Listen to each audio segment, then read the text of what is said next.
You've caught me at it again. If you're listening to this voice, it is January 2023, and I am your host, B. Limp, of the ever-expanding, ever-growing VLV podcast with Poster.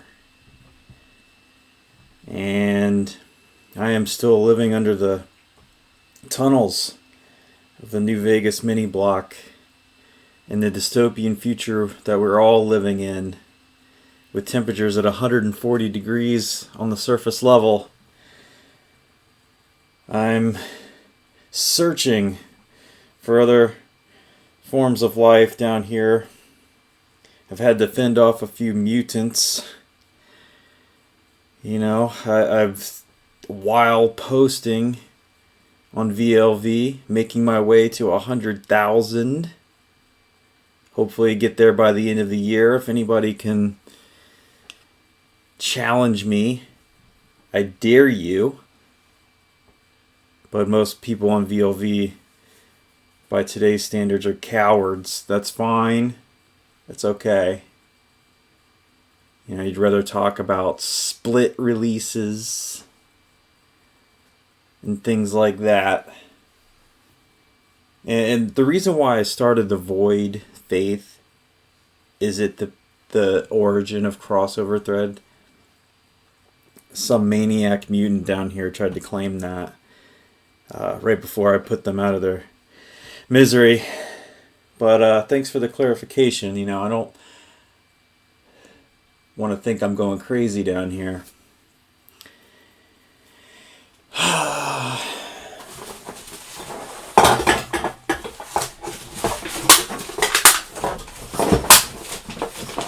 Sorry, just having to make my way over some trash here.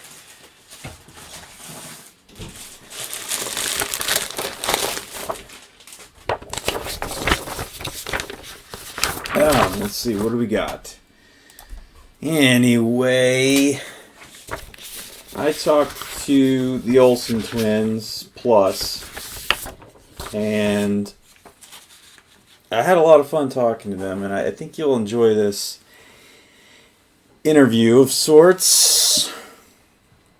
Yeah, I will say that the language gets a little spicy at some point during a story that they're telling. Some of you might already figure out maybe where that is, so just skip over it when you hear it coming. I give a pretty long-winded intro for that little segment there, so just, you know, scooch forward about 20 minutes or something. I don't know. There's other, maybe we'll timestamp this fucking thing, but nobody gives a shit really. So anyways, just want to mention it. Yeah. And so here we go. Welcome, the TheOlsenTwinz, to VLV's podcast with Poster. I'm with Poster, the TheOlsenTwinz. If you didn't put that together. How you doing, man? I'm good, man. How are you? It's good to talk to you and put a face to the name. Yeah. We're looking at each other. It feels great. Been many years of, you know, indirect interactions, sometimes direct interaction through VLV. But very cool, man. So, username. Are you talking about Mary Kate and Ashley? Yeah, unfortunately, I actually got the old. It's like I'm stuck with this name on so many different things. Like I was a big AIM troll in, I guess from '97 to like 2000. And like it got to I got so good at it that in my college computer lab, like people would just be like leave the computer and they'd just be signed on to AIM. Mm-hmm. So I would like just jump on, and I quickly figured out that everyone knows somebody named Josh. So I'd just be like, "Hey, what's up? Like it's Josh," or like, "Hey, Josh," or they'd be like, "You know, who are you?" And I'd be like, "Oh, I'm friends with Josh." Like, and it just always worked. And I did like horrible trolling pranks on AIM. But I've one time found, I don't know, I think AIM had chat rooms that you could join somehow. I can't even remember how it worked.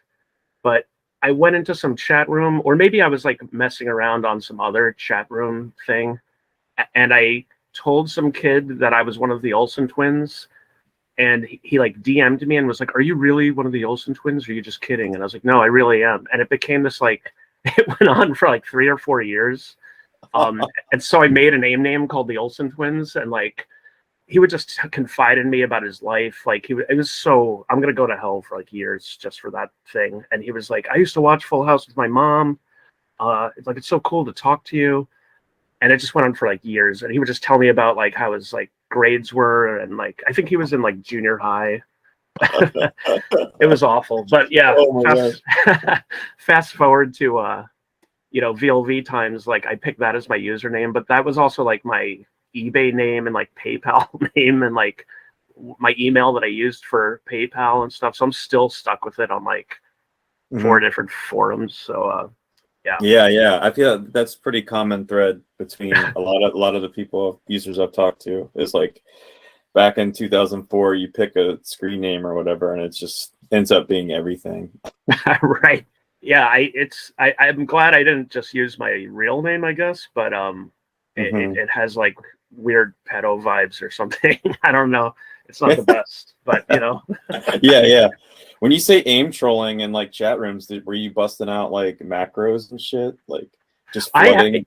Yeah, there was a little bit of that. Like my friend was really good at that stuff, and he had AOL, and yeah, there was those kill words. You could like assign a word to just kill someone's computer, I guess. So yeah, there was a lot of that, but it was more, my thing was more like this horrible, just horrible. There was a doctor, because there was that period of time where people still had AOL addresses, and if you had an AOL address, it meant you had a screen name. Yeah. So I don't know how I found this, but I found some doctor, like a gastric bypass surgeon in like Michigan, whose name was Dr. Whatever at AOL. So how the hell did I find? I found testimonials on his thing. That's what it was. And so people would be like, "Oh, he gave me the best gastric bypass surgery, like Mary whatever at AOL.com." And so I'd message those people, and I made a name like Dr. Whatever. And like I was writing some lady, like this poor woman, like I was like, I really felt a bond between us during your surgery. And she was like, "Oh, like doctor, this is so unprofessional." Like, and I was like, I know, but you only meet that person once. And she like drove to meet me, like, except it wasn't me, and I don't live in Michigan. And then I wrote her like weeks later, and she was like, "I went to that restaurant." And I was like, "Oh, I'm very sorry. I was at a conference." And she was like, I drove like 40 minutes to meet you. Oh, there was like so much of that. That went on for like years. It was horrible. Like, and like the college one, like, oh my God. Like I would I would jump on, someone would leave it on in the computer lab. So I'd jump on and start messaging people. And I remember once there was some girl, I figured out it was the guy's girlfriend that I was being. And I was like, "Hey, maybe," because it was like, her name was like obviously a female name.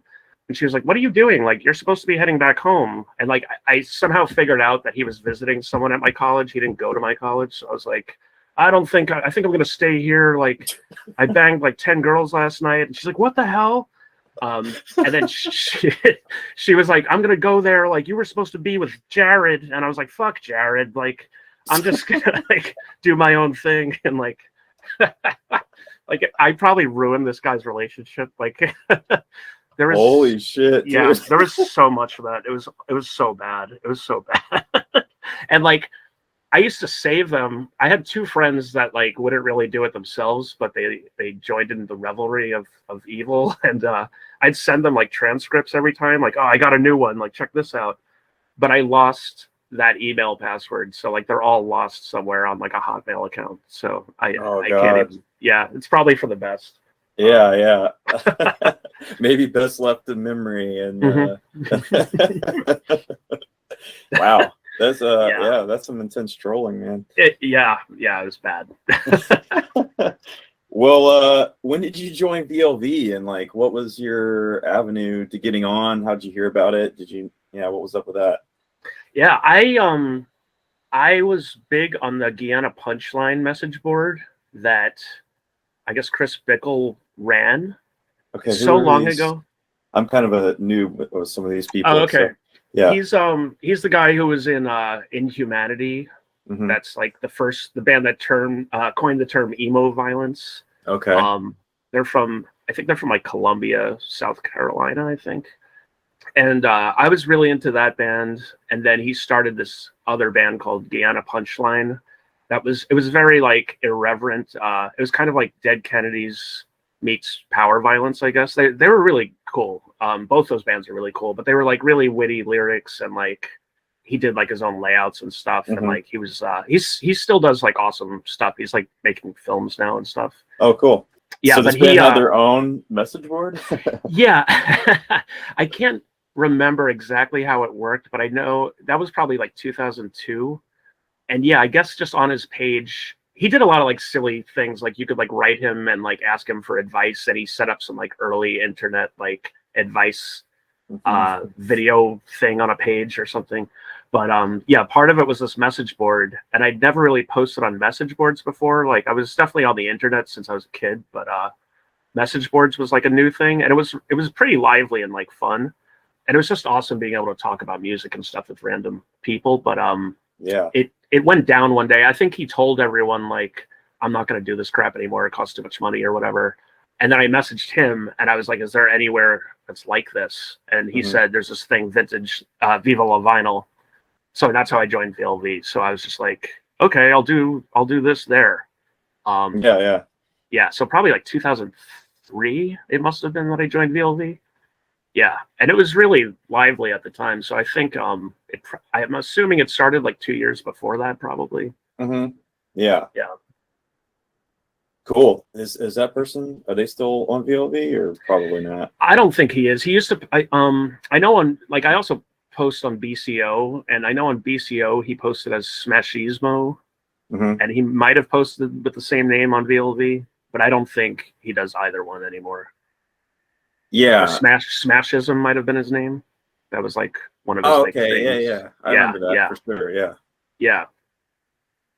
Well, we might as well. I was going to bring up BCO anyways. I think somebody posted this in the podcast thread actually, but I Okay. actually don't know. I've never been on BCO, and like I only kind of secondhand know what it is, and but I'm still like in the dark a lot about like who's on there, like the regulars and like what it's like. But somebody wanted to know your feelings on BCO versus VLV. Yeah, BCO. I went on BCO because I kept hearing about it, and then there was this girl I had a crush on when I was like 23, and she posted on BCO, so I was like following her over there to go try to talk to her. But BCO, I guess at that point in time was like the adult version of VLV. It was like people who were at the time probably in like their early 30s and were mostly from Philly or New York City for the most part, and like had it was like a lot of like early startup type tech dudes and like kind of people that were becoming ex-punk people, Hmm. but they all had that like basis. So like at the time it was fun because VLV was more like irreverent and kind of like a lot of stupidness, but like fun stupidness. And BCO you could actually get serious. There was so many people on it at one point. Like you could post about absolutely anything and somebody could like give you advice or like travel tips. It was like incredible for Hmm. um you could be like, I'm going to like outer Mongolia, does anyone have any tips? And you would get like 50 responses of like awesome Damn. stuff. Yeah, Yeah. so it was really useful for that. But what BCO also had was like this really really annoying, I hate using the word PC, but like it was so overly PC there that like people would just jump on you for saying like anything. Hmm. um that wasn't okay, whereas that kind of was all right for a while at VLV. But I would Yeah. say now VLV got a lot more mature and grown up over the years, so I think VLV is actually probably the more sane place. And I still post on BCO once in a while, but it's kind of a ghost town. Like a lot of people left that place because it just got way too like strict and like ironically kind of conservative in its progressiveness or something like Yeah. that. Yeah. Okay. Yeah. I always kind of I did hear about like I guess what the way I always heard of BCO was like people talking about how like they talk shit about VLV and like you're saying like how stupid it was and like oh those fuckers are like Yeah. dumb and just like Were you there when it might have been when the board changed from Alice to Jeffrey.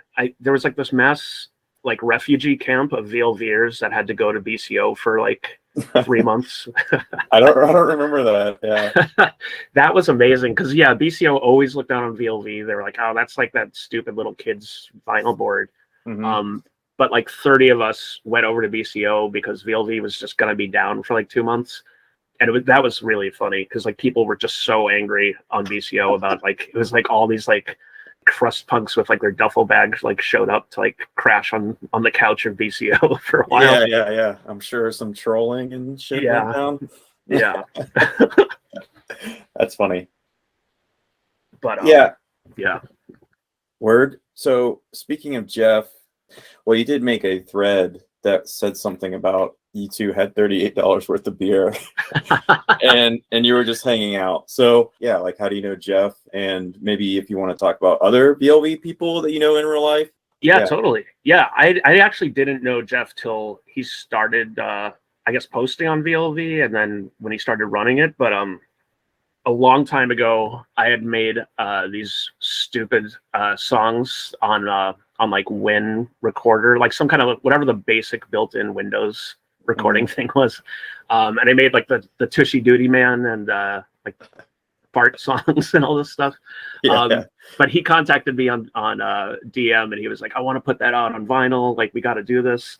And like I was going back to school at the time, so I was like, this is so awesome and I do want to do this, but like the last thing I can be putting energy into right now is like pressing like my fart song to vinyl when I have finals coming up and all this stuff. So it just unfortunately that never happened. But oh dude, priorities, man. Where the I know. I hope it still happens. But because of that we started being friendly, and then I think I can't remember now, like I think he would visit New York City, but then he ended up moving here briefly, I think. I can't remember exactly, but yeah, we would hang out for a while, and then eventually he moved back to, I guess, DC, and then now he's in Alaska, like chilling hard. But yeah, I've met a lot of people from VLV over the years. I think the first person I ever met from VLV actually was Wienermobile when I went to San Francisco in like 2003 or no, like 2004.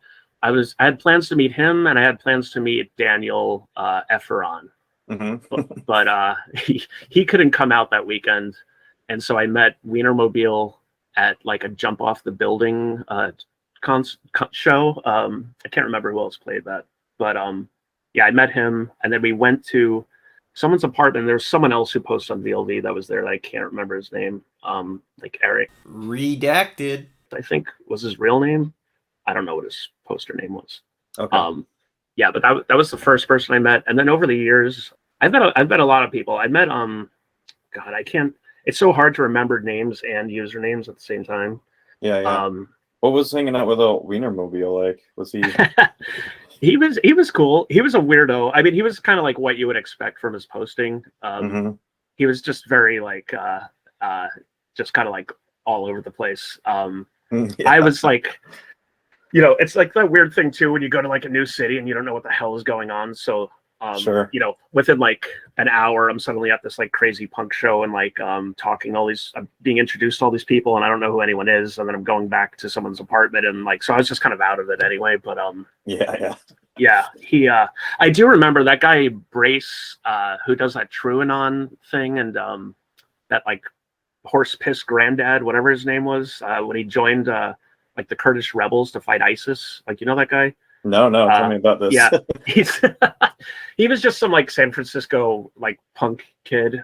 I think he briefly may have posted on VLV, but he like quit his job and like joined like a Kurdish rebel paramilitary group to like fight ISIS like 5 years ago. Damn.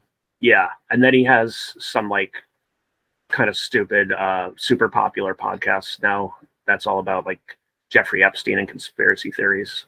But I remember he was at that show with Wienermobile and he was like this little 12-year-old like little dorky kid. Like hard right conspiracy shit? No, it's like kind of that I don't want to say for sure because it's not like I've listened to it a lot, but it's kind of one of those like dirty what is it, dirtbag left? Like we're leftists, but we're kind of overly critical of everything left in order to be kind of contrarian, that you kind of end up like full circle coming back around to being sort of right, even though you're not trying to be. Yeah, you know what I mean? Yeah, like, yeah, I got you. They just go off on like the Clintons killing everybody all the time, and it's a little corny to me. Yeah. Sounds like it might be. That's funny. Yeah. Anybody else that popped into your head?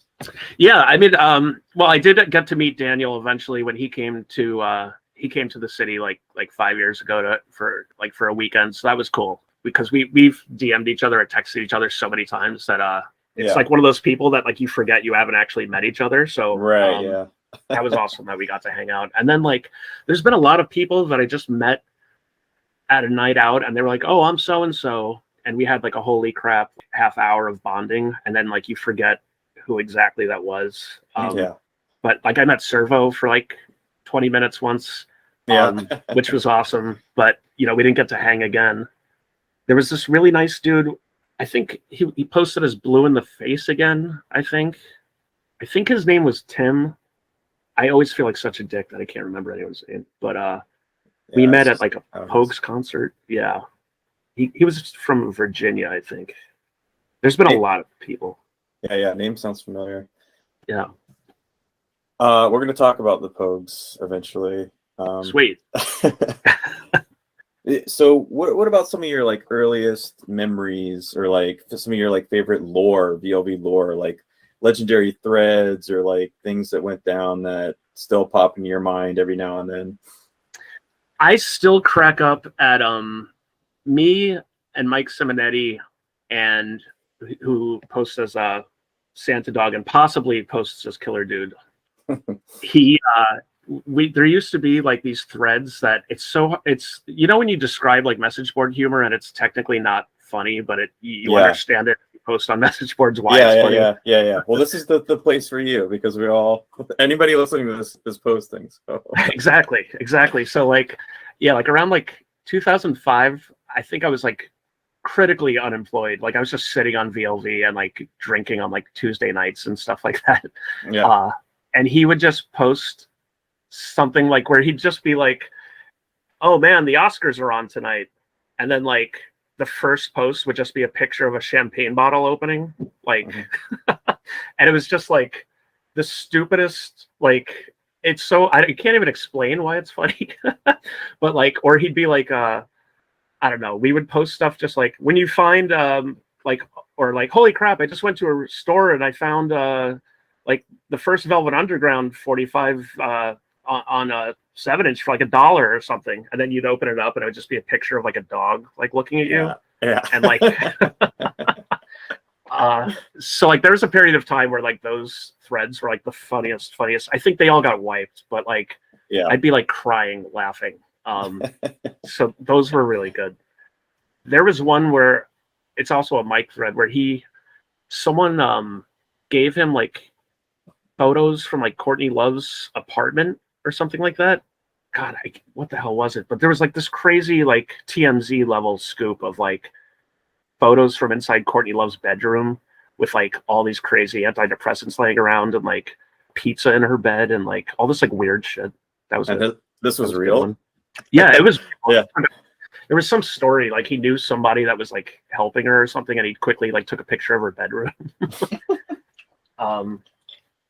So yeah, that was good. I'm trying to think like what other like that whole it's funny because it's like half like a really problematic thread, but it was also amazing. But like that guy Pete, you remember that guy? Me and Apraxia. Yeah, he was like the contrarian political dude. Yeah. He got into it with Apraxia John a lot. I just talked to him. That's right. Last week, and so we were talking about him a little bit. Yeah. Yeah, he for all his flaws, which I guess were many, but he posted this bizarre thread where he was like describing. He was like, if you're a female poster and you post here, I'll describe your genitals. And so people were like, "Dude, you're a fucking asshole. Like, what kind of stupid shit is this?" And then someone was like, "All right, I'll take a bite. Like, go for it." Like, and then he described it, and then she was like, "That's actually exactly right." And then like other people kept being like, all right, you could do me. And then he kept nailing it like every single time. And it was really bizarre. And it's still creepy, but like people weren't getting mad at him anymore because they were like, what is this weird psychic power you have? Like, I don't know. So that was a memorable one. Yeah. That's I definitely don't recollect that at all. Yeah. That's probably, funny. yeah. What would have been some of your favorite? Well, I mean, you kind of did just touch on favorite threads, maybe, but if you have any more favorite threads, but like some, just general like favorite uses or ways you interact with the board or have gotten from it.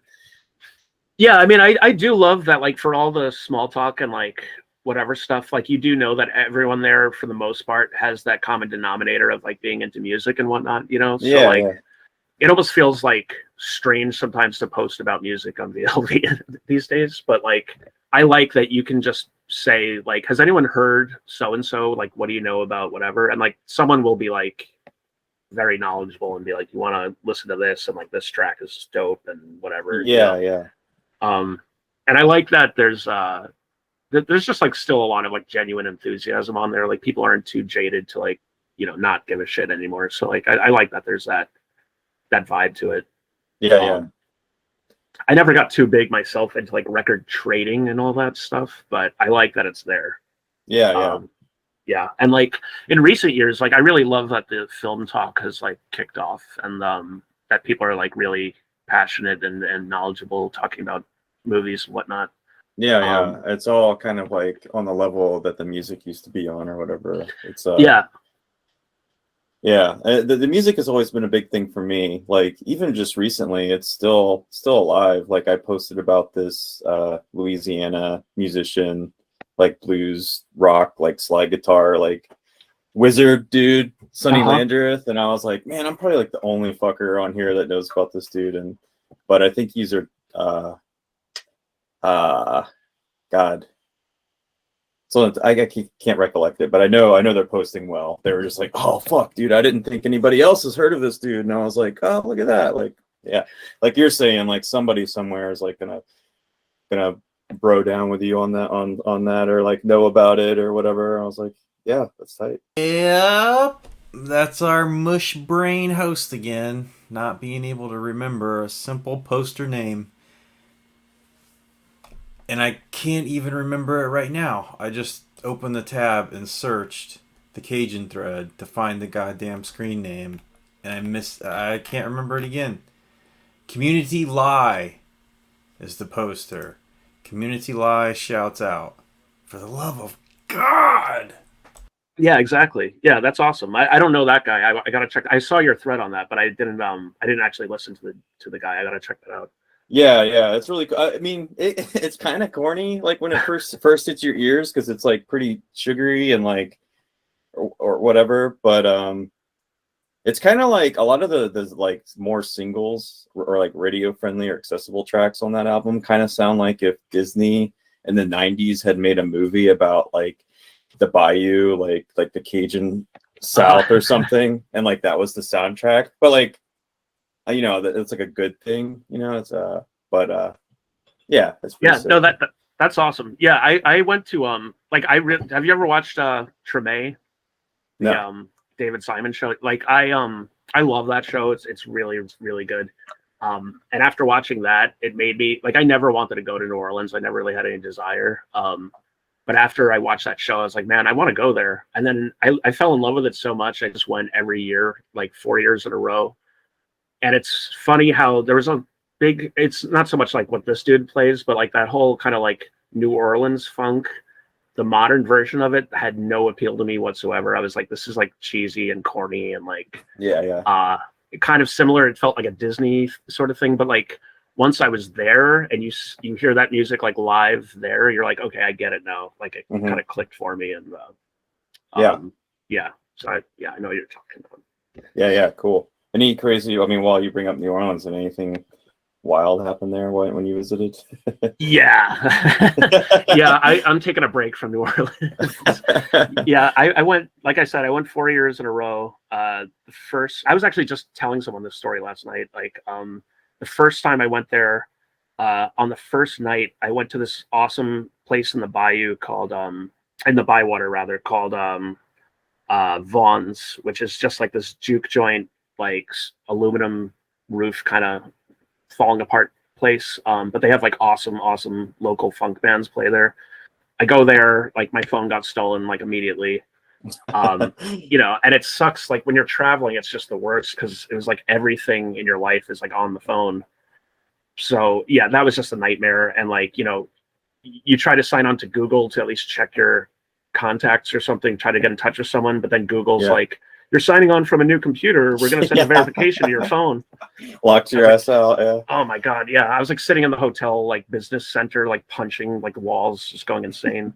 But yeah, that was a whole, that was the worst. But, so that sucked. But then like when I went the last time I went, I rented a bike. I go like maybe 2 blocks and then I hit like, cause the streets there are just nightmare. Everything's falling apart in that city. So I hit like a pothole, slam right onto my face. So it's like the morning of my first day there, totally like just ripped my face to shreds. Basically. I'm like bleeding all over the place. Probably had like a concussion for all I know. So I'm like walking around New Orleans with like my hat pulled like super low and I had like Aquaphor all over my face to try to like heal it. So I look like a complete lunatic, like, and I'm like getting turned away from like museums and stuff because I just look like some freak. And then on my last night, I went out. A friend of mine lives there. We went out for like some drinks, and then like I'm getting back to my hotel, and there's like a 24-hour bar near my hotel, and I was like, I'll go for one last pop. And then I get like drugged. These people like they did steal like everything from my hotel room, like stole my phone again. Holy shit. Yeah, I was like completely out of it. They gave me I forget the name of it, but it's this they use it a lot in like Medellin to drug tourists. It's like scopolamine or something like that. But it was definitely that. It was like the zombie drug, which they call it that just because you become this like moron that's like super agreeable to anything anyone tells you. Yeah. So like, I remember, it was horrible. I remember like standing in a Walgreens with these people being like, just put in your PIN number. And like this small voice in the back of my head was like, don't put in the right PIN number. So I just kept screwing it up on purpose. But like, that was the only cell of like will that I had left. So then I think they got me to like unlock the door to my hotel room and they just took everything. I woke up thinking it was like a dream. And then I realized like everything was gone. Oh my God. Yeah, it was awful. Like New Orleans. What were you gonna say? Well, can you remember what these people were like? Was this like a couple or was it was a couple. Yeah, it was a guy and a girl that were like kind of youngish. I vaguely remember talking to them in that bar that I went into for like one last drink and they were just kind of being like, hey, what's up? Like I'm sure they do this like every night of the week. They were really good at they were just like very open. That's the only thing I remember is like they were super talkative. And so I'm assuming like while I'm talking to the girl, the guy put something in my drink or vice versa. Yeah, it was so sketchy. And it sucked because like they used like my Uber app to go to a Best Buy, and then they used my credit card at a Best Buy. So I gave the police like all this meticulous, like I was like, they were in this car with this license plate at like 9:03. Then at 9:15, they were in Best Buy. Like I gave them all my Google location history and all this stuff. The cops just didn't seem to care. Like I guess it just happens so much there that they don't give a shit. But I could see that. Yeah. So that sucked. So yeah, I'm taking a break from New Orleans. But like it's it's amazing. I love that city. But it is super sketchy there. I can see that. I'm surprised that kind of shit never happened to me. I mean, if you're anything like me, I don't drink anymore, but I used to party pretty hard, and I used to love just like talking to strangers or whatever, because I just had like that mindset of like, oh, this is gonna be interesting, like even if it's weird or like fucked up, like maybe even better if it is, because but not that fucked up. Like, I don't want to get swindled or whatever. But there's been times where I approached by like married couples, threesomes or whatever. One time in St. Augustine at the White Lion, I was just I was with my buddy's band, and like before the show, you have a bunch of time to kill. So I was just at the bar, and like this like 43-year-old lady started talking. I'm like probably 25 at the time, started talking to me, and I'm working up a buzz, and she's just like really friendly, and then like starts asking about like weed. Like I get the sense that she really wants to smoke pot, and so I'm like, yeah, I think we got some. Like I'll have to like see about that. And then, but then like 10 minutes into our conversation, the dude down the bar, this silver fox gentleman, slowly slides down the bar, you know, and it's like, oh, what's up? Like I see you've met my wife, like, and then there's like keep hounding me about pot. They're like, well, if you got some pot, like we, you know, you can come back to our condo. Like we have wine and we have a hot tub, and like we can just party, you know. And I was like, okay, I see where this is going. And all of me wanted to do it, but the responsibleness, the little bit that was in my brain was like, God, like you're gonna cause such a problem for the band because like you're gonna go off and then it's gonna be that thing where they don't know where you are and they gotta find you in the morning. And I'm like, can you guys come pick me up at like, you know, just at Brad's condo? Yeah. I'm like, I don't know where I am, but that's hilarious. Yeah, exactly, man. Like I love that adventure of meeting random people and getting into cool conversations and like the weird stuff. But like like at a certain point it stops being adventure and starts being like sketchy or dangerous. That drug sounds fucked up. That it was like, I mean, I when you said you got drugged, I figured that you just like got knocked the fuck out, and then but not like you were actually like zombie walking around with them and shit. That's crazy. Yeah, and I always thought it was one of those things where, you know how people are like, oh, that weed was laced or whatever. And it's like you just had a bad reaction, like, you know. So I always kind of thought that was bullshit. But when I was describing what happened to my friend when I got back, he's like, no, dude, it was that drug, and he sent me all the stuff on it, and I was like, this is exactly what it did to me.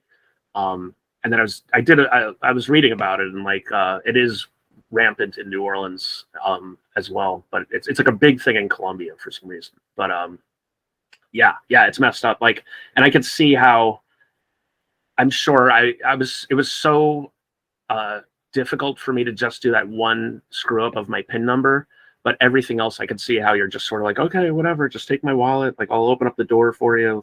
Like you become just like you're a zombie basically. Yeah. I wonder if that's related to and I know nothing about this, but like only from like watching like True Lies or some shit or these movies. Like there would always be this truth serum that like terrorist would give somebody or whatever. And I'm like, oh, that's got to be such bullshit, you know. But I mean, that kind of sounds like something like that.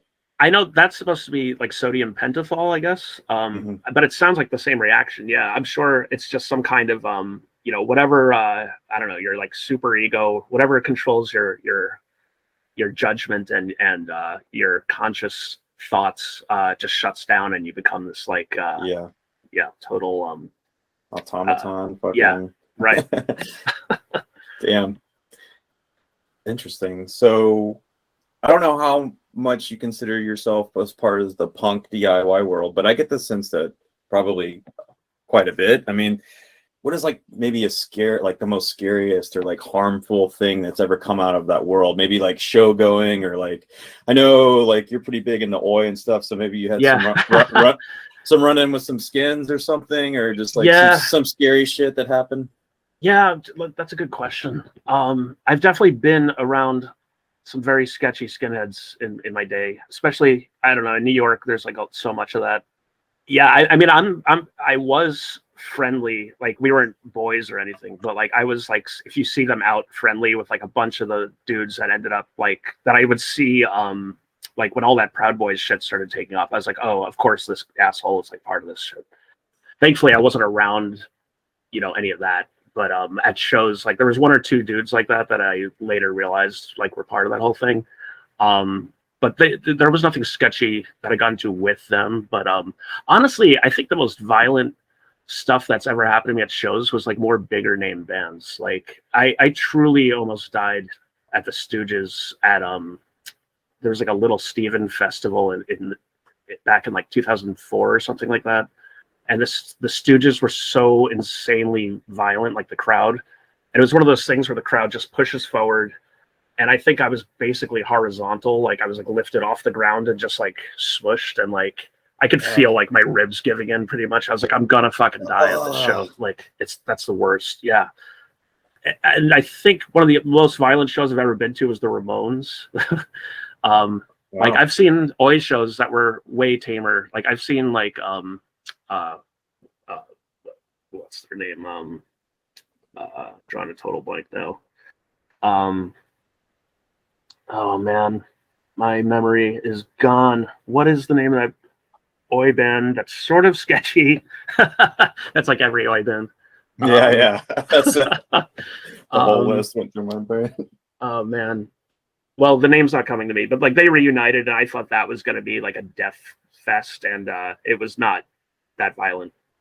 That's going to piss me off. I got to look that up. But the Ramones show, like me and my friend were like 14, and we're like, yeah, we're going to see the Ramones, and they were playing at this random club near my parents' house that was actually like a storied like Long Island rock club. So it was like a 10-minute drive to go to see the Ramones. It was crazy, and it was like a small club. Like it was like maybe fit 300 or 400 people. Damn. Yeah, and my friend and I, we're like 14, we're like just getting into punk, and we're like, yeah. And we get right up front. Everyone around us, we thought were like dads, even though in retrospect they were probably like 30 or something. But we thought they were all like old. And the lights go off, and then they were backlit, and you just see their 4 silhouettes come out, and like they look like gods. And then they come out to the Good, the Bad, and the Ugly theme song. And then you just hear like 1, 2, 3, 4, and the second they counted 1, 2, 3, 4, all the guys in front of us just turned around and just like punched me in my front of the face. God, and like they just started beating the shit out of us. Yeah. What the fuck? And we were like, yeah, that's what we said. We were like, what the fuck is this? And like, so we watched the rest of the show from like all the way in the back. But that was a pretty violent concert. But yeah, punk stuff. Actually, I'm wrong. At that it's like the most obvious name, and it's gonna. Were they American? Condemned 84. They were British. Dude, I wish I would have just said that because that was on my mind. Was it? Okay. Yeah. But I'm like, I'm kind of a noob when it comes to a lot of things, really. But Oi and shit. So I was like, okay, don't say that and sound stupid, Yeah. No, it was totally Condemned 84. Who are like I love a lot of their songs, but they're like a little bit dodgy, they're fence walkers for sure. Yeah, they're fence walkers. Yeah, if you listen to the Banana segments, my buddy from Florida who's had some run-in with some Nazis, see that's how he would describe them. He would he would always err on the side of Nazi if they weren't blatant. He was just like, oh, like yeah. That's what's weird. Yeah, it's like I've been around, like I was never like a skinhead myself, but I've like chilled with skinheads like so much over the years, and like that was such a thing if you were like an intelligent person that you either had to, I wouldn't say accept it, but you just knew all those dudes carry these like total hypocritical, like contradictory like things that were such a skinhead type thing, that when the Proud Boys stuff took off, I was like, I know this exact bullshit argument, because like, when they'd be like, we're just kidding, or like, we're not racist, we're just like, I'm proud to be American. Yeah, and it's like I've been hearing the same bullshit for like 30 years. Like, just totally right, not surprising at all. Right. But yeah, that Condemned 84 show, the show itself was okay, but there was a fight that broke out outside that was like one of the greatest fights I've ever seen. Like, luckily I was just on the edges of it, but this dude, I don't know, these 2 idiots started fighting. That turned into like 5 or 6 people fighting. Then all their girlfriends started fighting each other. So there was like a guy fight and a girl fight going on. And then one of the guys, he got punched into like a parked car. And then from across the street, a random like non-punk, just Brooklyn guy was like, get the fuck off my car. And then he ran out and like opened up the side door and pulled out like a pipe and like hit one of the skinheads like with a pipe. So then the skinheads started kicking this guy's ass. And then that guy's friends came out. And so it was eventually this like 20-person like brawl going on the sidewalk. Yeah. And then someone like picked up like a small dumpster and like threw it through the guy's windshield. And yeah, I mean, I was just like, this is why I don't go to these fucking shows anymore. But yeah. That makes sense though. I mean, I don't think, so what year was this? That actually wasn't, probably 2009 maybe or something like that. Yeah. It just seems like if Condemned 84 was playing it was a reunion show, you said? Yeah. A reunion show in 2009 that like if a fight didn't break out, then I would say that you went to a different show, or like you weren't at a Condemned 84 show. Yeah, exactly. I mean, I remember like being online to get in, and there was this dude who already had like no shirt on, and he just had like "Oi" tattooed on the side of his head. And I remember my friend, she was like, "That guy is going to get into a fight today." And then like later on, like he was one of the guys on the sidewalk. Like, yeah, for sure. Yeah. So to flip the scales, what about some of the best or most fulfilling thing that's ever happened to you or you've gotten from the punk / DIY world?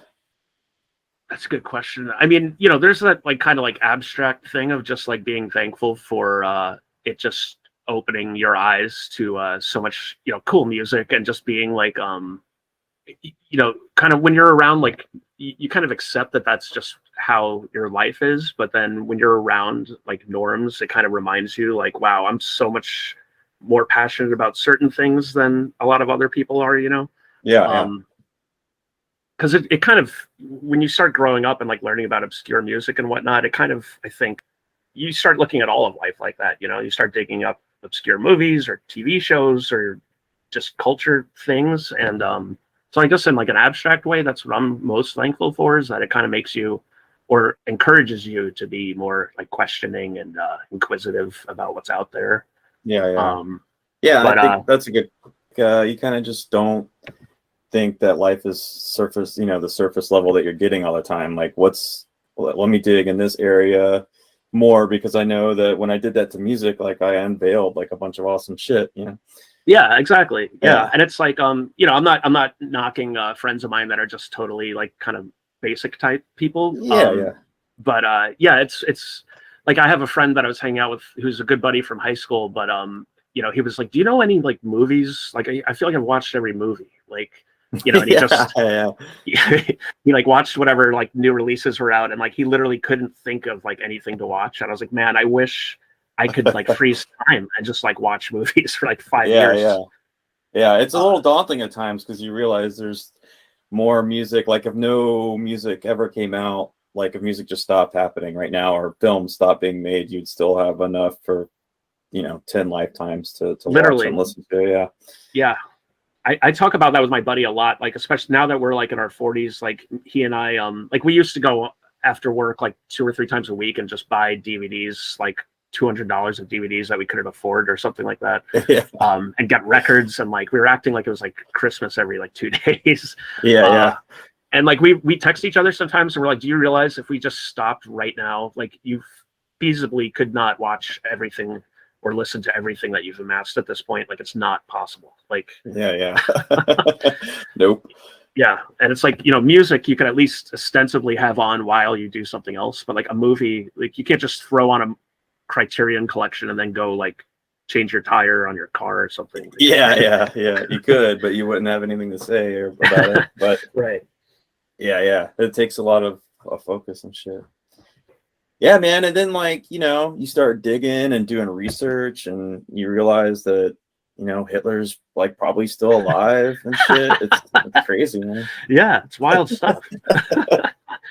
But in a more, I could tell you that like show wise, like in a more concrete way, like best things out of punk or whatever. I was thinking about this the other day. Like, have you ever seen Melt Banana live, or listened to them, or? I know them pretty well, at least what they sound like. And I think I did see them in Tallahassee when I lived there, and as a young 20-something, probably was fucked up. But yeah, I know their vibe. Yeah, they I don't normally listen to like a lot of like noise adjacent stuff really, but seeing them, I saw them like 2 or 3 times, and like I was just talking to my friend about them the other day. I was like, man, that was like some of the best live music I've ever seen. Like, the show they put on would just make my brain explode like anytime I saw it. Yeah. Cool. Yeah, that's probably what I've gotten the most out of, is like just those moments in shows where you're just like 100% pure elation. Yeah. And just like jaw agape or something, just like blown away or whatever. It sounds like I get that little like less and less as I get older, unfortunately. I think that's probably pretty normal for people, even desensitized or whatever. But those like pure naivety, like just getting your ass whooped by a band is like some of the best moments of life, I think. Yeah, I totally agree, man. I think the last time, I'm trying to think of like the recent. I don't really go to that many shows anymore, but like I saw Infest just before the pandemic, and that, or maybe it was during the pandemic. I can't. No, it would have been before. That was great. That was really great seeing them. Hell yeah. That was probably the last like real mind blowing show that I can think of that I saw. Yeah. I saw I got that from a tech death, like a technical brutal death metal band recently. Oh, cool. Yeah. I was just like, they're called Defeated Sanity. I think they're German or Austrian or something. Maybe not even, but they're European. And they were just like they're like the heaviest band I've ever seen, and it was like still kind of a small club, and I wasn't wasted, which I normally am all back, 2, 3, 4 years ago and before that. So I was like describing to my friend, like just like mouthing the riffs, like that I heard the night before. I was like, dude, and this riff, I was like sending him timestamps and songs that I could actually remember and shit. I was like, dude, this, you couldn't. I was like so blown away, dude. But yeah, that's awesome. Yeah, Infest I saw, and they're like a band that's like not active, but like plays these quote unquote last shows every now and then. Yeah. Saw them in Dallas, and they're pretty good. That sounds like a really underselling that, but they were decent. Yeah, they were decent. They're decent. No, but I mean they were really great. I just hardcore kind of. I was never like much into hardcore. I always like went straight for like metal and shit. So gotcha. But when I saw it, I was like, oh shit! Like I get why this is kind of like a legendary band or whatever in this realm of music, because it was full aggro, and like it was in this like really old warehouse, just like really weird space. It was just like this giant fucking warehouse in industrial Dallas, and people were going fucking off, and it was pretty cool. Yeah, that's what part of it was just being in a room full of people that were so psyched on that type of stuff. Like I don't really see too many like modern current hardcore bands really. Like I just kind of like, especially since the pandemic, just haven't gone to like a lot of shows, but seeing that many people like so psyched on something like that kind of music was awesome. Yeah, they were always kind of special to me because like I grew up like only listening to hip hop pretty much till like I got into punk in like 9th or 10th grade. But then even from there, I was into like so much, UK 82 stuff and like the Casualties and kind of like I guess street punk and like oi. And it wasn't until college, like I had a really good friend who's still a really good buddy of mine. He turned me on to like Power Violence and like ultra fast hardcore. And Infest was like one of the first bands that he played me. And like I didn't know it was possible to like play music that fast. So getting to see them like felt like a real like putting a bow on like an important thing in my life, Yeah, cool. Yeah, I feel like enthusiasm. Somebody brought this up to me the other day, what you just said, kind of. Well, we were at a show, and I don't remember who it was, but they were just kind of like bumming on. Oh, I think it was actually Merciful Fate, which was great fucking show. But I think somebody commented on like how people weren't like really going that hard. I mean, people were going pretty off, but like as compared to like if it were the 80s and this was like, the big metal band, people would like heads would be coming off their shoulders, like right. Do you think that's because the people there were just older now? Like, I mean, it has something to do with it. Yeah, the audience is older, and like the younger people that are into it maybe don't have that kind of like same fanaticism as you did when you're a kid in the 80s or 90s, because I think maybe they're just like attention is like not so focused on it because they have like kids now, they have so many like their interests are so much more generalized because they have access to like different things, I think. But I think that has to be the case for sure. Because I like whenever you watch old videos of like a Dead Kennedys show or like Minor Threat playing, like the entire place goes off, and like you get the feeling like everybody in that room has been waiting for this band to play for like weeks, and like it's such a like catharsis. Like there was nothing else to do and no other way to get out your like anger and your fear and your just anxieties and shit except for that show, Yeah. Yeah. There is one new band that seems to be getting a pretty big reaction, and it's actually a pretty divisive band on VLV, but I don't know if you've checked in with Turnstile at all. Yes. So I've been meaning to like do a deep dive to see what the deal is with this shit. Yeah. I listened to whatever song I guess they made the video for. Actually, my buddy in Vietnam, the guy who got me into Infest was like, "Have you heard this band? Like, apparently they're huge." And he's like, "I think this is okay."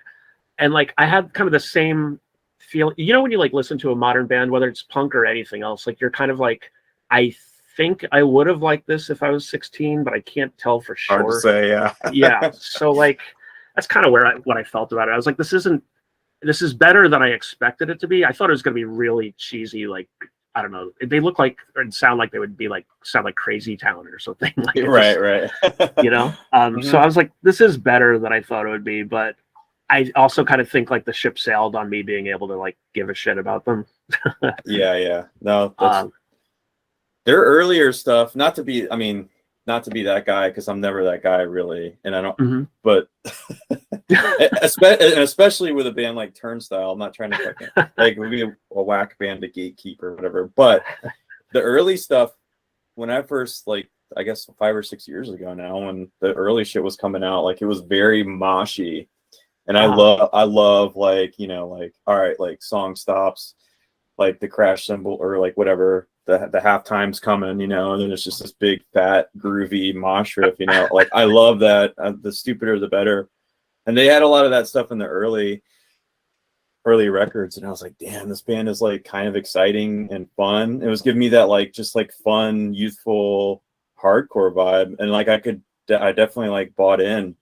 But some of the later stuff, it got just more like, people always make the joke that they sound like 311 or something. Like Yeah. People claim that they still are bringing the riffs, but all I can hear is just like some just like strumming of, you know, chords, and like it never like turns into this like mosh shit that I like. So I don't know, they kind of lost me. But some of the videos I'm looking at, people are definitely like, kids are really super into it, and they're fucking huge. And that's true. Yeah, because my friend with that song, he sent me like a live video, and they were going off. That's true. Yeah, it's kind of interesting, like I guess what bands the kids are choosing to do that for nowadays. Yeah, it's such like an getting old thing to say, but yeah, it's hard to figure out. Like, yeah, it's like, is this what the kids are into, or is it weird if you're into Turnstile and you're in high school, or does that not even exist anymore because everyone has all music like available? So yeah, like, are there weird kids listening to Turnstile? I don't know, or like the totally normal, popular kids listening to Turnstile. Like I was having that dilemma with that band Idols during quarantine, because I like stumbled on them, and I was like, I like this, and then I was like, do I like this because I'm old and I'm out of touch and this is actually super corny, or is this genuinely good? And I was like, I can't tell what's happening here, and I'm like, am I like, you know, the dad now who's like, hey kids, like I'm into that wild stuff? And I was like talking to my friend, I was like, I feel like they fit the same hole that or the same notch that like I had with like Faith No More in high school, where like I really loved Faith No More, but there was a part of me that kind of knew there was like sort of a cheesy element to Faith No More, but they kind of filled this like punk adjacent, metal adjacent thing, and they were kind of, you know, anti-authority but smart, and I was like, is that what Idols is? And he was like, no, dude. He's like, this band is really, really cheesy, and like they just say like shit to like sound like relevant, and like I was like, okay, but I don't know. I have no idea. But does Turnstile, do they have like rap parts and stuff? Like, are they like blending hardcore and hip hop? I mean, kind of. They were, at least. I can't really attest to the newest stuff because I kind of like it went in one ear and out the other, and I didn't listen to it a whole bunch, but. Early, they were definitely biting on that like New York, almost like verging on the like rap, you know, like Leeway or shit and shit like that, you know, where it was like definitely hip hoppy and bouncy and jump the fuck up, as some people would say.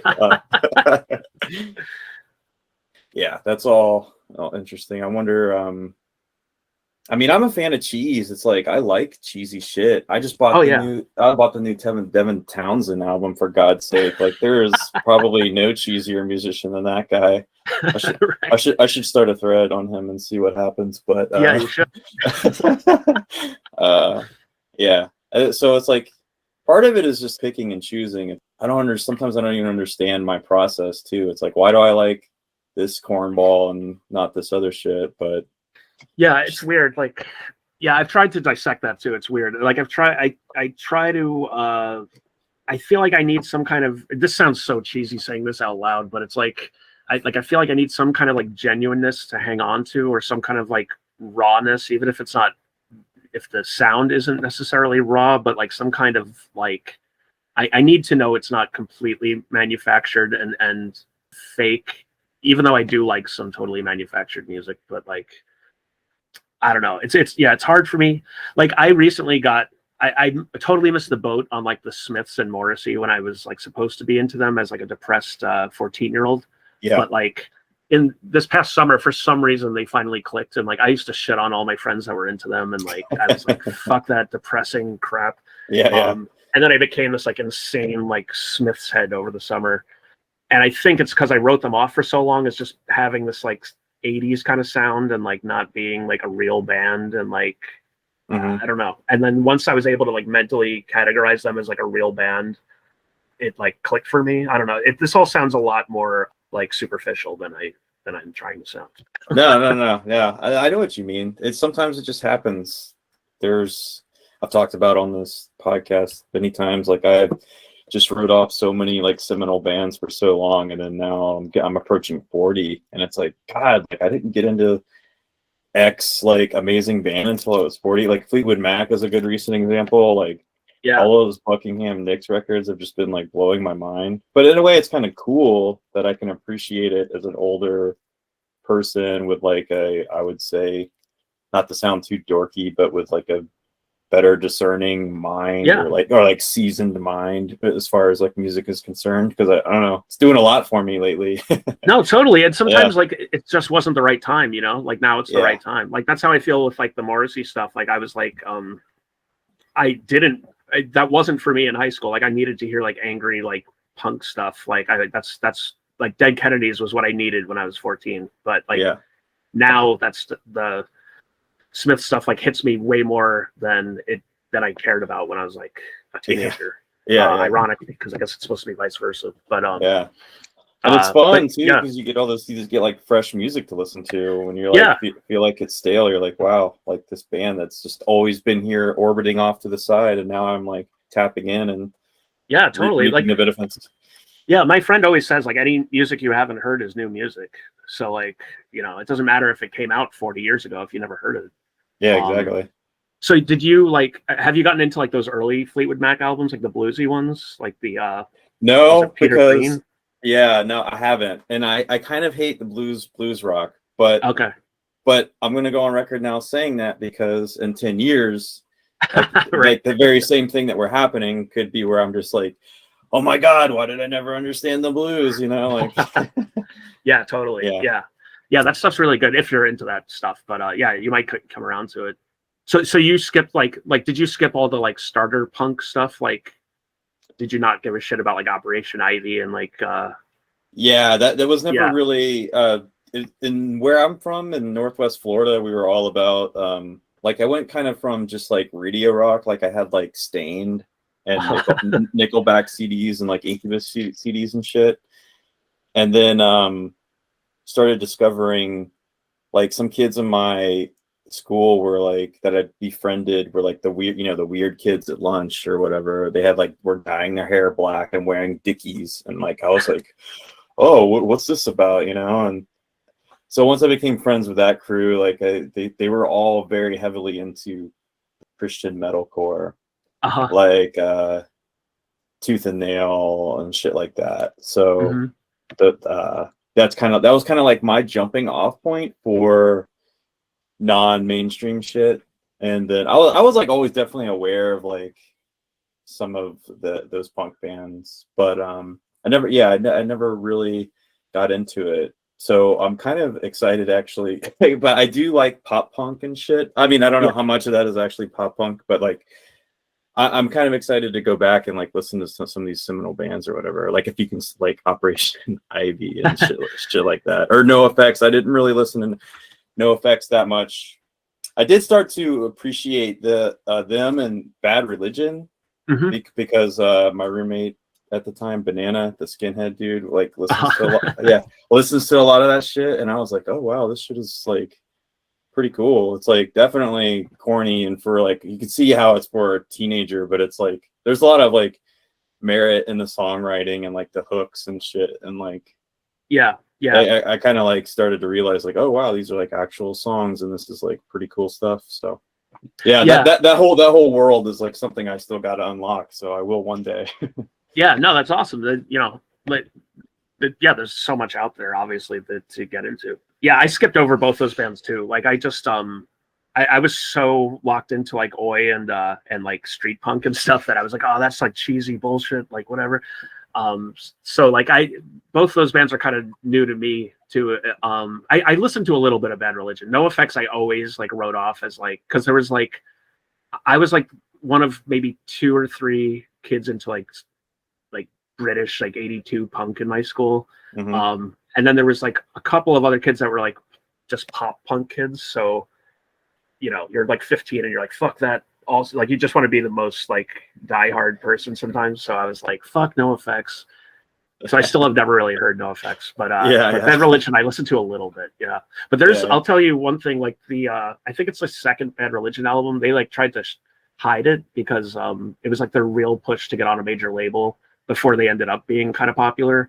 And it's really, really bad. It's like they're trying to do like prog rock, and like it's awful. It's so bad. My buddy never played that one, I don't think. Yeah. There's like piano ballads on it and stuff. It's like, it's really God.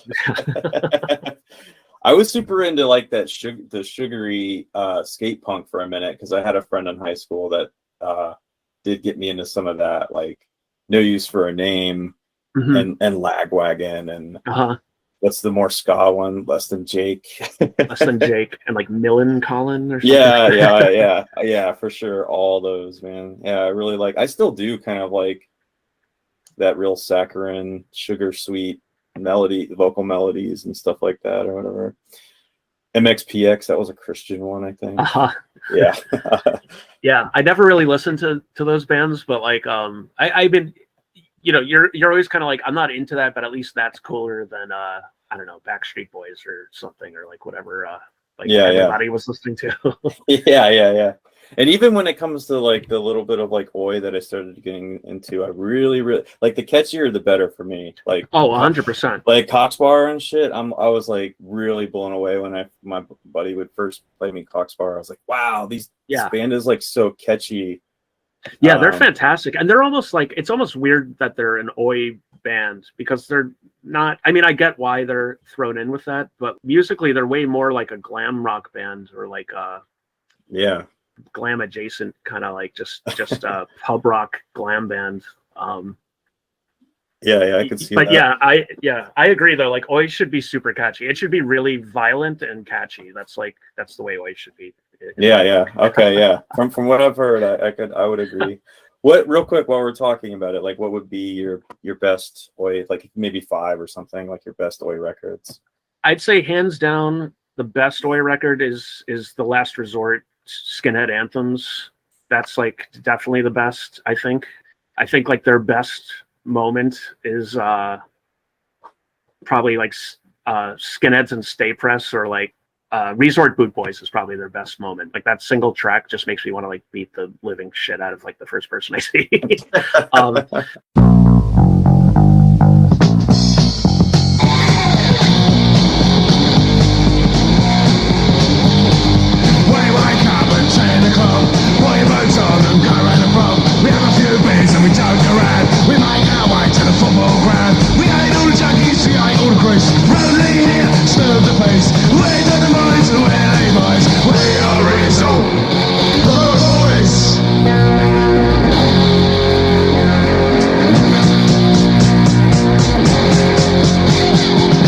lights gonna be ahead of mind, but we don't really give a fuck. Believe it or not, we're in for the run. We ain't all the junkies, we ain't all the grease. Rolling here, serve the face. We got the minds, we're they boys. We are Rizzo, the boys. They're so funny to me because like they have like multiple songs where he says like I'm gonna punch you in the nose. Like he specifically says like in the nose. And I mean, what really blew my mind is their most famous song. I'm killing my. I can't remember what the fucking name is. "Violence in Our Minds" is actually a cover from this British folk guy, and I finally got the LP like a year or two ago.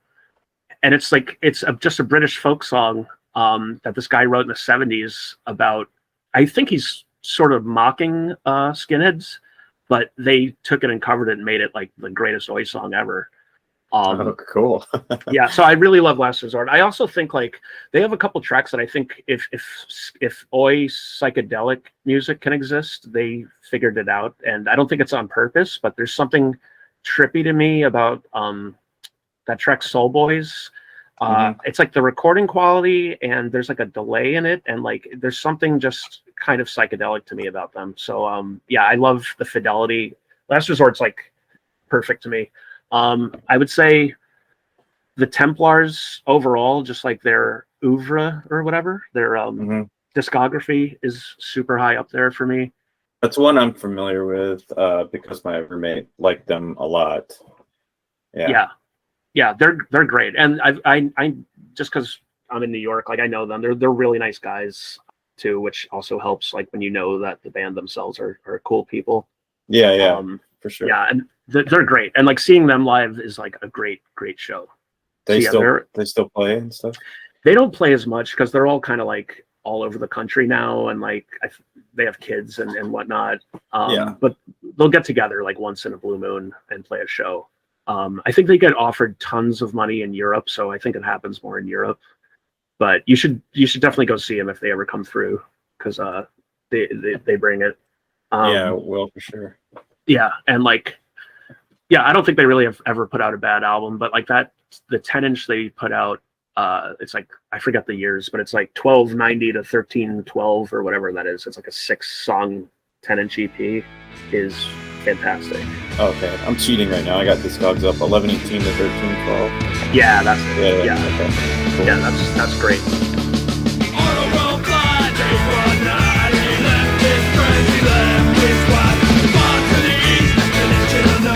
Doesn't even know when it's on his own. Thought he had a bed back on the butt. Nothing down past the lower half of thought. Now it's far away in the foreign land. He took for granted all he had. All the sea of Japan. All the sea of Japan. He left his freedom.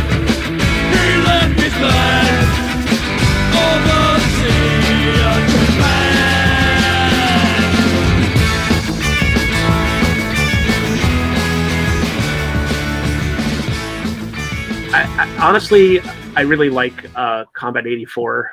They're definitely fence walkers, but they have a split that they did with Last Resort. That's probably my favorite Oi record, is that split, because the Last Resort songs on that are killer, and it's with some of the tracks on there are with like the first Last Resort singer.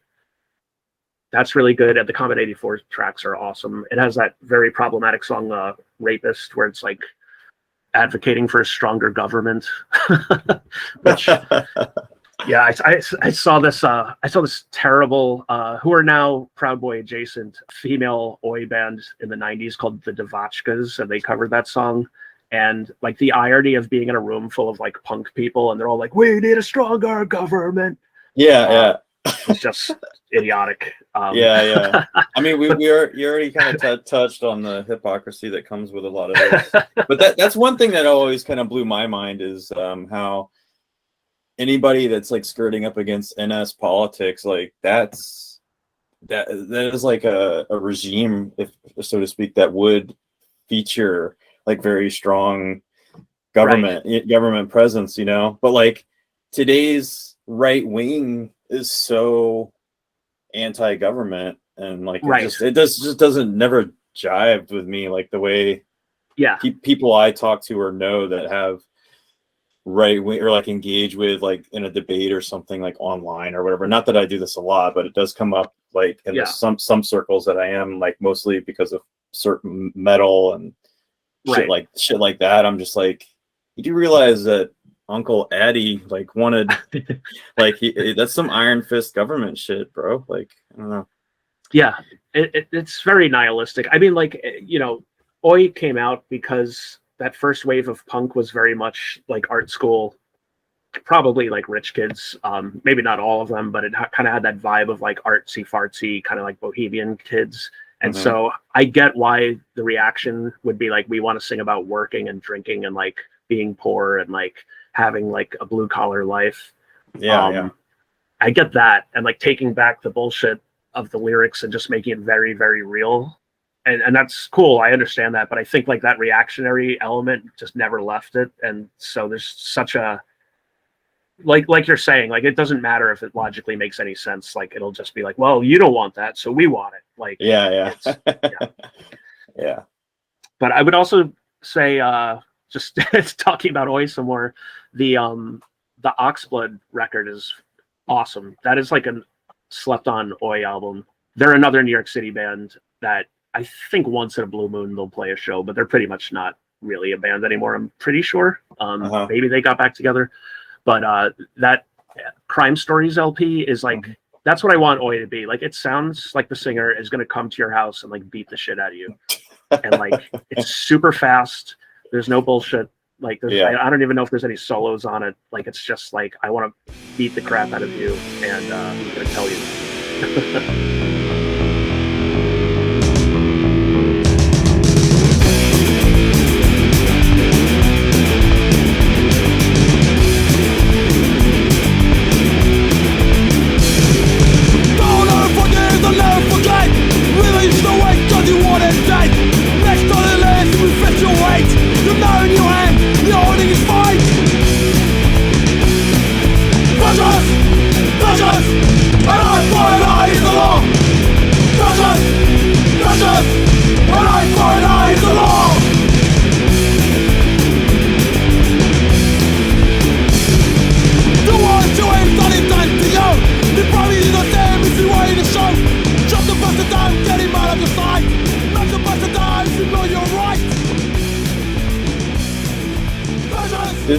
I might be misremembering, but there's not any crossover between that band and Templars, is there, as far as members? Oh, there is. No, yeah, there definitely is. Yeah, because Mac, the singer, Phil, the drummer of the Templars, played in Oxblood for a bit, and I think Mac, the singer, may have played it on a Templar song or something like that. I know him and Phil are both like have Haitian heritage. And there was another dude, I think the three of them had a band with, possibly. I'm probably getting that all wrong, but I think there was like kind of like there's some kind of thing there. But yeah, I know Phil definitely has played with Oxblood before. There was, my buddy would play the Templars a lot, like I was saying, and one of my favorite tracks was that song "Live Still," which I realized it was like a cover of a band. Yeah, I forget who does that, but yeah, Agent Bulldog. I got the okay. I'm cheating again, but yeah. I always really loved that song because it was super like jangly and catchy, you know. So I was like, it stuck out. Yeah, that's a great one. I don't know if that Agent Bulldog album is that good because I haven't actually gone to listen to it to see if the other tracks. Yeah, I haven't. Up like that. Right, I've heard of them a lot over the years, but I've never actually heard them. I like The Oppressed are really good too. That's another band that's great, and like they're one of the rare kind of like adamantly like anti-fascist Oi bands. Them and like Red Alert, who the singer just died from Red Alert. Is that the dude that was like made some post and he's like had COVID and he's like in this hospital bed and he was like just basically like fuck Nazis like on his deathbed. Who was that? Oh man, no, that was that the dude from The Oppressed? That might have been the guy from The Oppressed. Yeah, because I forgot about that. That's right. That was like last year. That I can't remember who that was. I know the Red Alert dude just died like a week ago. Okay. But yeah, that's right. That might have been the guy from The Oppressed. Someone's probably like screaming it while they're listening to this. And... Like no, it's from yeah. It might have actually just been a punk band and not an oi band, but it was definitely definitely a band that I like that just had missed me. But right. Yeah, this dude was like in his 60s and he passed away. COVID, but like one of the last things he ever publicly did was just like on his deathbed with a fucking ventilator. A ventilator. He was just like, last thing I want to say is like fuck Nazis, scum or something. I was like, damn, that's so. The dude said like just fought fight his entire life, you know. Yeah, seriously. Yeah, I remember seeing that video. That was awesome. I mean, not awesome that he died, but awesome that he said that. Yeah, that's awesome. Did you get around to listening to Crass yet? No, I haven't. I'm scared. I don't know. I'm gonna become like a Crass super fan or something. Yeah, go for it. Yeah. Are you into Crass? I love Crass. I would turn my computer on and show you that I have a giant framed Crass poster, but the frame broke, so it's not even hung up right now. But bummer. But yeah, yeah, they're fantastic. They're when I was like 14, I was really into shoplifting, and me and my friend were like going on a raid at the mall and stealing all these tapes and whatnot. And I stole this the Spin Alternative Guide to Music. I still have it somewhere.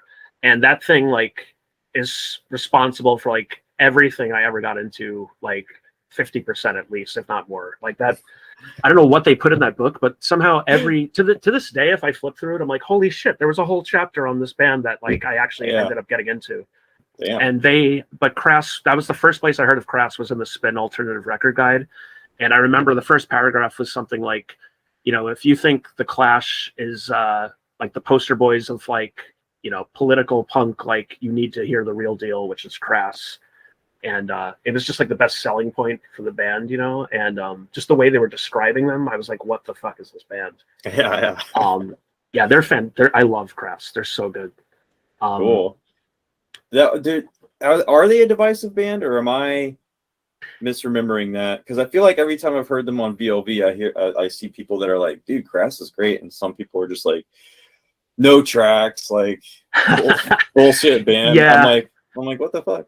I can see why they would be. Like, I feel like growing up, it was like everyone, once you got into like, you were really into punk, like you had to like Crass. Like, I feel like it was like a rite of passage getting into them. Mm-hmm. So maybe it's a newer thing that people are kind of torn on them. I get why, because the singer has like a insanely thick Cockney accent, and it's played very ineptly, but it's played, technically it's ineptly played, but I think it's brilliantly played, the music. Yeah. But you know, a lot of it is just like this like military drum beat, like just like I don't know what the name is for it, but just like yeah. And he's basically just shouting like lyrics with no melody or anything.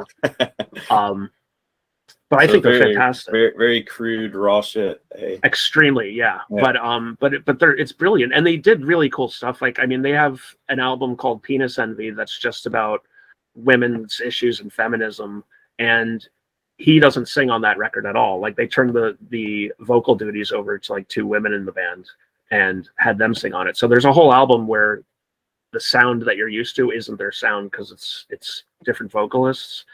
That's and they just cool. Yeah, I mean, that's like not giving a fuck about keeping up sound, you know. So exactly, yeah. And they did cool. They have random tracks. Like, they have a track called Walls that's basically like a death disco sort of sound. Like, and it's before Public Image Limited or anything, I'm pretty sure. And it sounds it's like the most haunting track, and like I love that song. Like, I DJ that song. Like, you can play that and like people will like bob their heads to it, and it's like a dark song, and so you wouldn't think a band like that would whip out like a disco track, but like, but it's fantastic. Damn, that's cool. You're getting me yeah. pumped to listen to them now. Yeah, they're great, and they have all these awesome, which for the time was super ahead of the time. They have all these like tape samples, just weird stuff off British TV. There's these ads. You can find them on YouTube now that are basically like be prepared in case of a nuclear attack, because the Cold War was like at such a height at that point that it was feasible that there was going to be a nuclear war. And so there would be just ads on British TV with like this very disturbing music and be like, like, if it happens, like hide under your desk. You will have, 10 seconds before the flash. And Jesus, yeah. It's so like, it gives you goosebumps. Yeah, that's scary as fuck. Yeah. And it's got this weird electronic music that, it's the same guy who made the Doctor Who theme, or the same lady that made the Doctor Who theme. So it's got that very creepy, like old 70s, like British synth kind of noise in it. Mm-hmm. And it's great. It's called Protect and Survive. If you look those up on YouTube, they're really disturbing. Will do. Yeah, which a punk trivia fact, there's that Veruker's song Protest to Survive, and that's a play on those ads because those were Protect and Survive. Ah. Yeah. Gotcha. Yeah. I don't want to put this on the same level or anything, but those disclaimers or like a warning announcements or whatever is pretty, like, doesn't get more post-apocalyptic than that, the samples. We actually got, or I got a pretty scary one for COVID, and like it was like some Austin automated message or whatever, and I caught it on voicemail, and it was just like, like a robotic AI kind of voice, and it's just like, please stay inside, do not just like just COVID like a was, municipal municipal thing. And like COVID was like really scary, right? But like I don't think anybody ever got truly scared like it was like nuclear war, but this recording emphasized it in a way that sounded like way more scarier than what was actually going on. No, I know exactly. Yeah, it was like really chilling, and then it like repeated, since there's like a lot of Mexican people here, repeated the message in Spanish or whatever. And I was like, dude, we have to sample this for the next show that we play. This band I'm in, we actually went on tour with it and like played that, or like in between songs, or like every and we meshed in some like militaristic sounds or just like futuristic sounds or whatever. So it just had this crazy like cyberpunk wasteland vibe going on, and I think it kind of tripped some people out. But those kinds of things can be very effective, I think. Yeah, super effective. That's incredible. Yeah. I remember that, like, because I work for the city, so we still had to go to work for a while after everybody else was still staying home. And I remember being on the train platform like that end of that like last week of March, when pretty much everyone was already inside. And the train platform has these electronic things telling you like next train in 5 minutes or whatever. And instead it was completely barren at like rush hour, when you normally would be like all packed in on the platform. And I was the only person standing there. Wind is just blowing like garbage around, and like the signs are just saying like wash your hands, like stay home. I think I took a video of it just because I had the same feeling like I should record this. And it was just so creepy. Yeah, it felt like the closest thing to some kind of nuclear war message. Like, my buddy, have you ever heard the Ice-T album that has the Jello Biafra intro on it?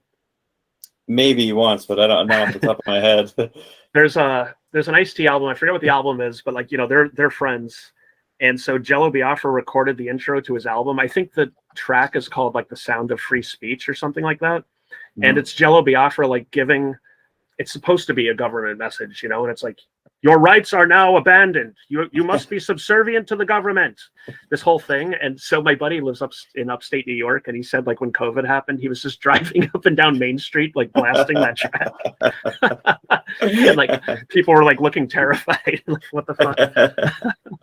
That's good. Yeah. Yeah, that does sound familiar now. I think I've heard that. Funny. Cool. Yeah. We got lost in the sauce there, but that's good. What any other boy albums that you want to prop out or anything? Yeah. Oh man, I'm trying to think. Well, there's like the Elephant in the Room, who I'm not going to even name them, but they have some. Their first album is all right. Yeah. Yeah. Who is he talking about? I was trying so hard in post-production to figure out who he was talking about so I could play a song, and I've just got no idea. If anybody out there listening, just post in the thread, and I'll kick off the next episode with a song by this band. If anybody out there can figure it out, thanks. I'm trying to think of who else. I don't really like there's a lot of modern Oi that I hate. Like, I really think Oi needs to sound kind of raw, and like, you know, it should have a minimal amount of like Oi. There's like newer Oi bands that try to have mosh breakdowns and like things like that, and like, that just does not work for me. You know, it's got to be. There's a certain level of like lung-headedness it needs. Ironically, like that Hard Skin album, which was like kind of a joke album, is fantastic. The first one, like Hard Nuts and Hard Cunts, I think it's called. A lot of it is just covers that they redid the lyrics, but it's recorded really well, and it's like really a fun listen. I feel like I'm missing like some. The Business is great. Like that band is awesome. Suburban Rebels, that album is great.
Yeah, they're fantastic. I got to see them a couple times.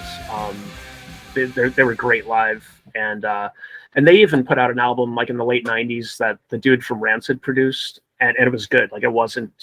I thought it might be like a mainstream grab attempt album, but it was just as good as like any of their other stuff. Cool. That singer just died kind of like a year or two ago too, actually. These people are getting old, but also I feel like some of these people probably lived hard lives, so they die in their 50s and 60s probably more regularly than your average person. Yeah, I think if you're singing about drinking all day long, it's going to catch up to you. Probably a lot of cigarettes and shit. I once slept on one. Have you heard the Wretched Ones? They were like no. They were really good. I'm pretty sure they're finished now, but even at the time they were a little older than everybody else. But they were from New Jersey. They were a really good Oi band. They were like, they truly like walk the walk. Like, when you would see them play, like the singer just looked like an electrician. Like, he had, like his keys were just hanging on his belt loop, and like just wearing like a pocket black T-shirt. And like he just punched the clock and walked. He literally looked like that. And like their songs were great. It's just like I'm drinking at the bar, blah blah blah blah. Yeah, they were awesome. The Wretched Ones. That I heartily recommend the Wretched Ones. Okay, cool. Yeah.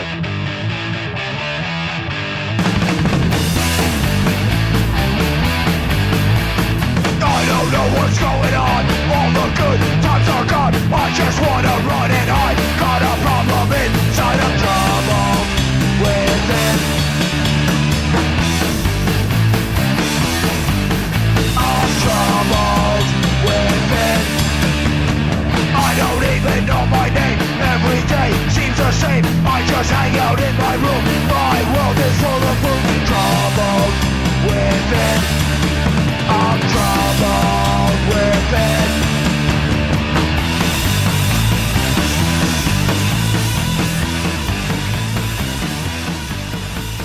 Yeah, new creative Oi seems like a music that's, there's a few genres like that where I think are like very specifically dated. Yes. And so like I don't want to step on any toes, bands' toes, or people that like new Oi, but like That's one that seems like it'd be very hard to Yeah. pull off the sincerity, you know, because it's Yeah, a very exactly.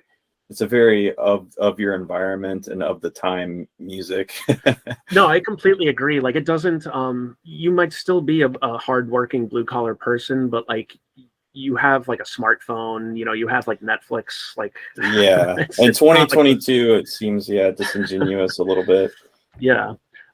Actually there's a VLV connection poster. The Grillo is a good friend of mine, and Glenn, who I think posted as like Donnie dog shit for a while. And Josh Bonatti, the four of us have like a 15-year tradition of hanging out every Columbus Day, and we always try to do like something idiotic like every year. And so there was one year where we rented a recording studio and we just like improv'd an Oi album, and then we pressed it to acetate like that night. And I have it somewhere over here, but I have the MP3s somewhere. So we just made it up sick. like on the spot. Yeah, it was really good, and it's Yeah. like 8 songs. It's just us singing about like taking a shit and like farting and stuff. But but it sounds pretty good. Yeah, that's awesome. I mean, you could just like go to Josh's like studio or whatever and just do that, right? Yeah, that's exactly what we did. We rented a Yeah. recording studio to record it, and then we like got some beers and like snacks and like went back to his studio, and he pressed it up for us as like a present. Yeah. That's sick. Yeah. Man, you gotta dig that out and rip it and share it to VLV. Yeah, I definitely have to do that. That just reminded me of that. Yeah, I totally have to do that. I'm pretty sure I have it on my computer. I got to find it. Okay. Yeah. All right. Well, let's move on to some other stuff here. So there's a couple user questions, poster questions. Meat Crimes wanted to know if you still keep in touch with Dave Coulier. If that's how is that how you said the name? Yeah, I think it's a French name. Yeah. Yeah, me and Dave haven't rapped in a while. You know, I've been meaning to check up with him. Yeah, I know he's still out there just grinding, doing his thing. You know, he's always kept it 100, and I wish nothing but the best for Dave. He's a good guy. Okay. What's the background here with this question? What did you meet this Dave? No, I never met him. He played one of the uncles on Full House, where the Olsen twins. Yeah. Wow, I didn't even put that together until like just now. I was like, I know who he is, dude, but what's the connection to you? Fuck. Okay. God, Meat Crimes got me. You're the kind of guy though that I thought for sure like. Yeah, there must be some like ancient post where like you like ran into him in New York or something and like trolled him and like there's some fucking story. Okay, I guess this is going back to Tushy Duty, but Goth Brooks shouts out duty on the mic. I guess for people that don't know, that's kind of early VLV, and I honestly don't. Yeah, that was a long time ago. So I guess Jeff used that as a word filter at some point. But what is it just a stupid song that you made or what is it? Yeah, those MP3s I have as well. I gotta like drop those on the board too. There's a whole new generation that never heard it. But yeah, there's like I was saying earlier, I was like terminally unemployed for a stretch. And just hanging out on VLV like all day long. Like instead of sending out resumes, I'd just be like sitting on the board. And even though there's like a good community there now, like it used to be updated enough that you could do that, and there was new things constantly all day long. So like you could have these running conversations like every 5 minutes. Yeah. It probably developed my internet addiction between that and BCO. Like it was so like if you refreshed it, there really was you just 6 new dots. Got hits, yeah. Yeah, tons of hits. So yeah, Tyler's talking about this. I think it just started with the Tushy Duty Man song was the first thing I did. I was just sitting around so bored out of my mind, and I think I just made a thread like, "Hey, I made a song," and I was recording with like a little shitty plastic auxiliary mic and like Win recorder or whatever comes with Windows. And yeah, it was like a 2-minute song that I put like a bunch of echo on. And but it was like this catchy song I just made up like in my bedroom. And it was just like duty fart, where do I start? It was like farting out of duty makes me feel bad. I, I got. I wish I could sing it. I don't remember all the words to it, unfortunately. But yeah, so I did that, and then I dropped like 3 or 4 more heaters over the next couple of weeks, and so I had like a little like 6-song Tushy Duty Man EP for a while, and then I guess that was right when Jeff took over the board, so I think that's when he made that instead of like spoiler, it said like Tushy Duty, or he it was a filter if somebody like said a slur or something like that. Yeah. Yeah. Okay. That's definitely old school VLV. yeah. I remember seeing Tushy Duty, and I never quite knew exactly what the reference was, and it was a song that you made. Yeah, it was like, yeah. There was that one. Then there was one called like cat penis or something, or it was like cat penis meow, cat penis fart. Like these are literally the most idiotic songs that I wrote in like 4 seconds, and they became these like board anthems. Making sockeye sound like fucking classical music. He also shouted out. I'm assuming this is something you did, a gag that you may be known to do, but $20 in the jukebox, and you queue up song 2 a dozen times before leaving. Yeah, that was yes, that was me and Jeffrey. Actually, we were meeting up with, I think, the Grillo and Donnie Dogshit at a bar in Park Slope in Brooklyn, and I think they had to go home, something like that. So it was just me and Jeffrey in the bar, and they had like a jukebox, and we were like putting on like normal songs that we wanted to hear, and then we were like, let's just put on song 2 by Blur. So we put like $20 in, and it was just playing over and over and over, and like, you know, the first 2 or 3 times people are just like kind of like listening to it, and they're forgetting that the song like restarted already. They're just thinking it's been on for a while. And then people are getting like very annoyed, like they're like, what the fuck is this? And I think it was like before, I don't know, there was some reason they couldn't turn it off. It was like an old school jukebox or something, and like they just couldn't shut it off. So like set it right out. Yeah, they had to write out song 2. Oh god, yeah, that's a pretty good one to pick for as far as like being, you know, trying to maximize your annoyingness. That's a good one. Yeah.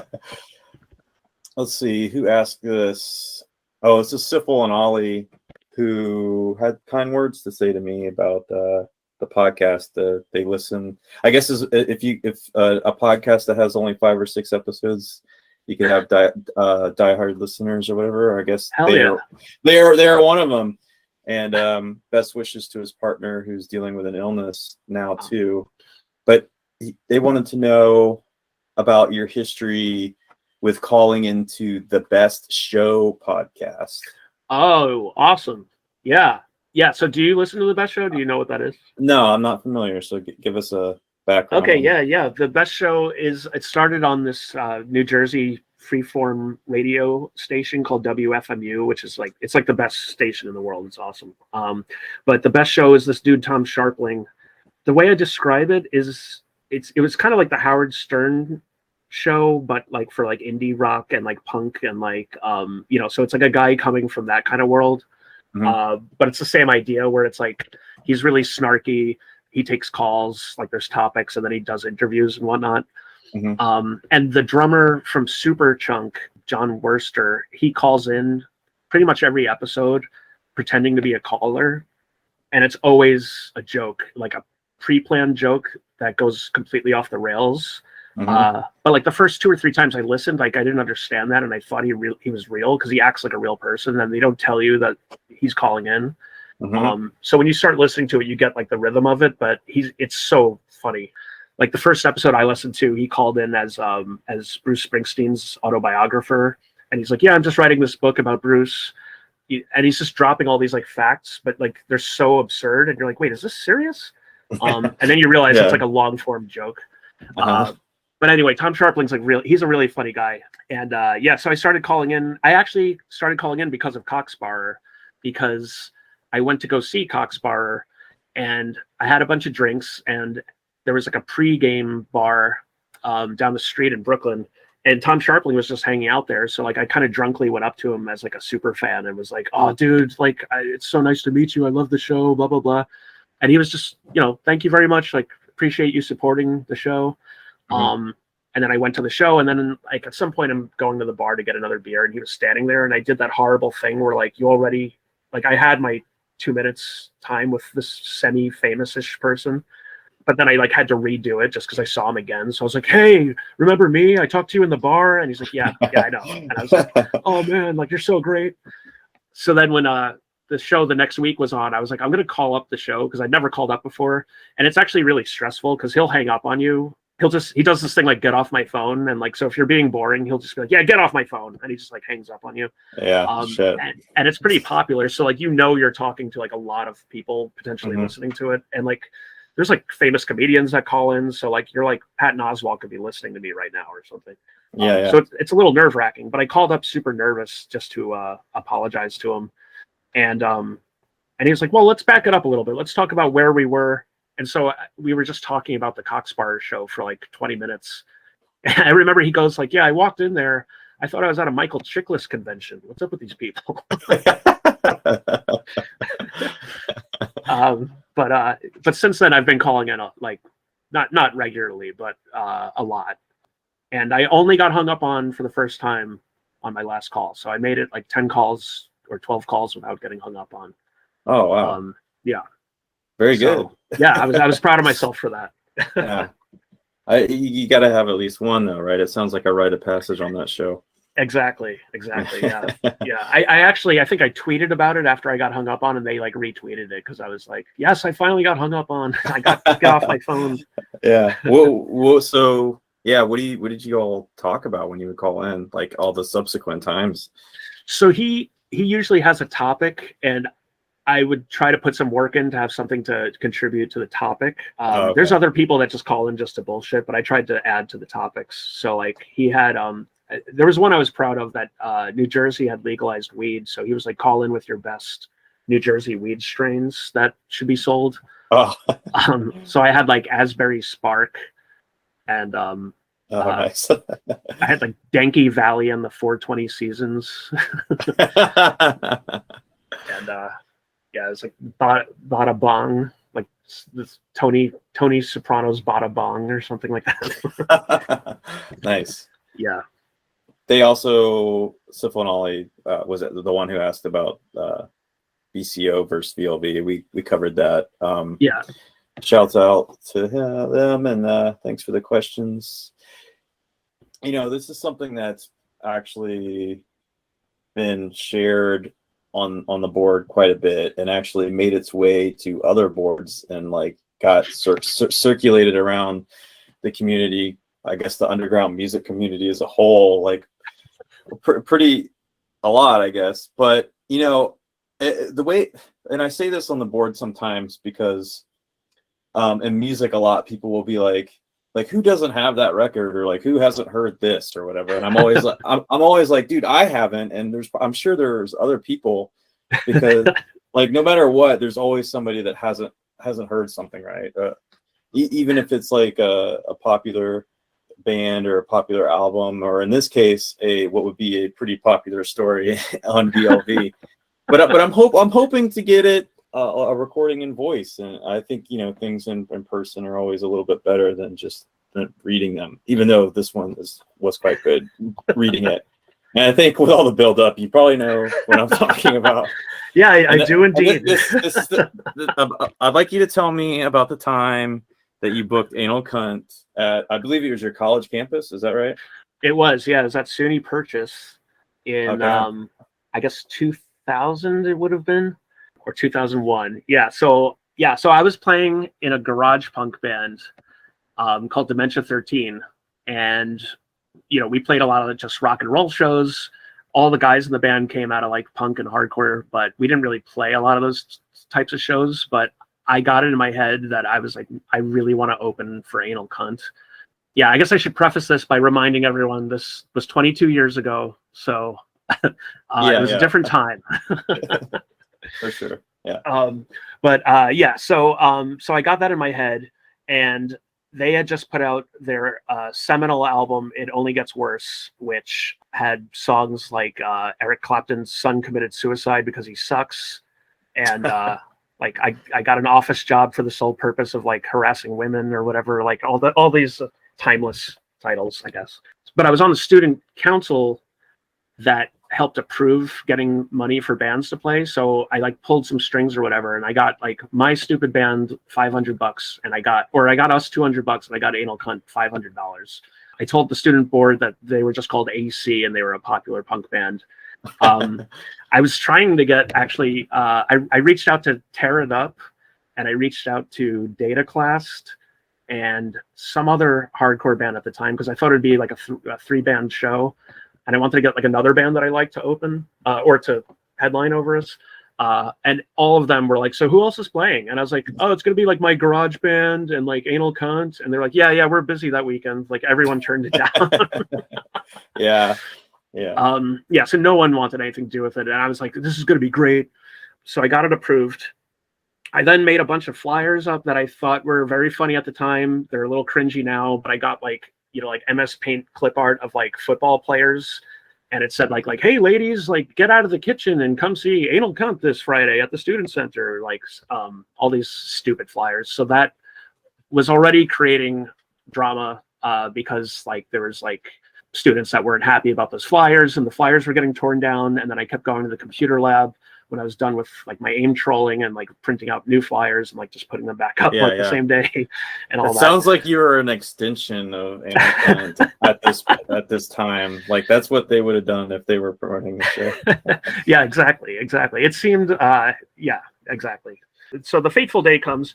My roommate was, he was totally straight edge. He was into like a lot of like metal hardcore bands and stuff like that. He knew who they were. And he was like, I don't know if this is a good idea. And I was like, yeah, people keep telling me it's not a good idea, but I think it'll be fun. We'll see what happens.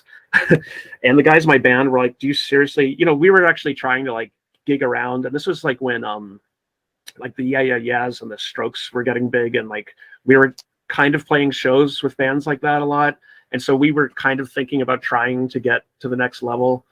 And New York was like hot at the time for like garage music and whatnot. So, we were trying to be kind of professional, and they were like, why are we playing this fucking show with this band? And I was like, let's just do it. It's just going to be at my college. It's not going to matter. And we're going to get money for tour.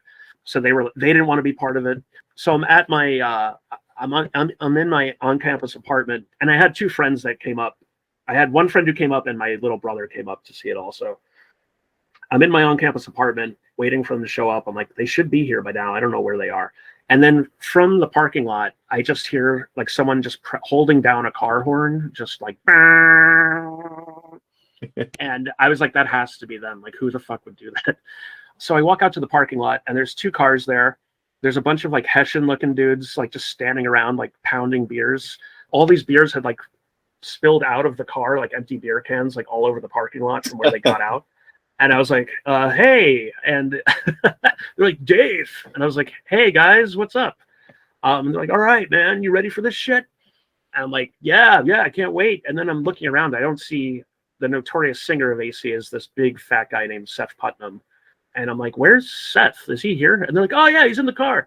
And then I look in the car, and he's literally just chugging a bottle of vodka and just like gives me like a thumbs up. So I'm like, oh, Jesus Christ. And so they're already completely hammered. So it's Seth, he's wearing like sweatpants and a sweatshirt. Like he's dressed like complete dog shit. Josh Martin, the guitarist, who he just looks like a total burnout freakazoid. Whoever was playing drums, just some like random sketchball kid. And then there's security / roadies, which is this guy whose name I believe was Lenny, who he was like 5'4". He had a birth defect arm, so he had kind of like a half arm that was all messed up, and on that arm he had a Dungeons and Dragons like 20-sided die tattoo.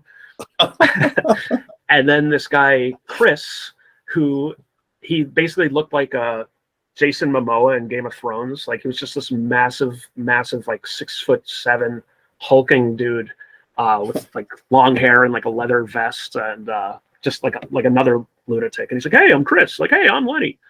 So I'm like, all right, let's go back to my apartment. So we get to my apartment, and I was going to SUNY Purchase. That was like the liberal arts. It was basically the arts, the public art school of the New York college system. So everyone there, no matter who they were, was like a songwriter or like a music producer or a painter or whatever, that whole thing. So it was a very that kind of school. Mhm. And Seth immediately is like, hey, I heard you got a lot of like N words and D words here. And I'm like, yeah, we do. And he kept trying to get under my skin and just saying all these like racist things to me. And I was like, I knew he was going to be like this. Yeah. And again, this was a different time, which doesn't make it okay, but it was much more in the vein of like edgy humor than it was like, oh, this guy is an actual Nazi or anything like that.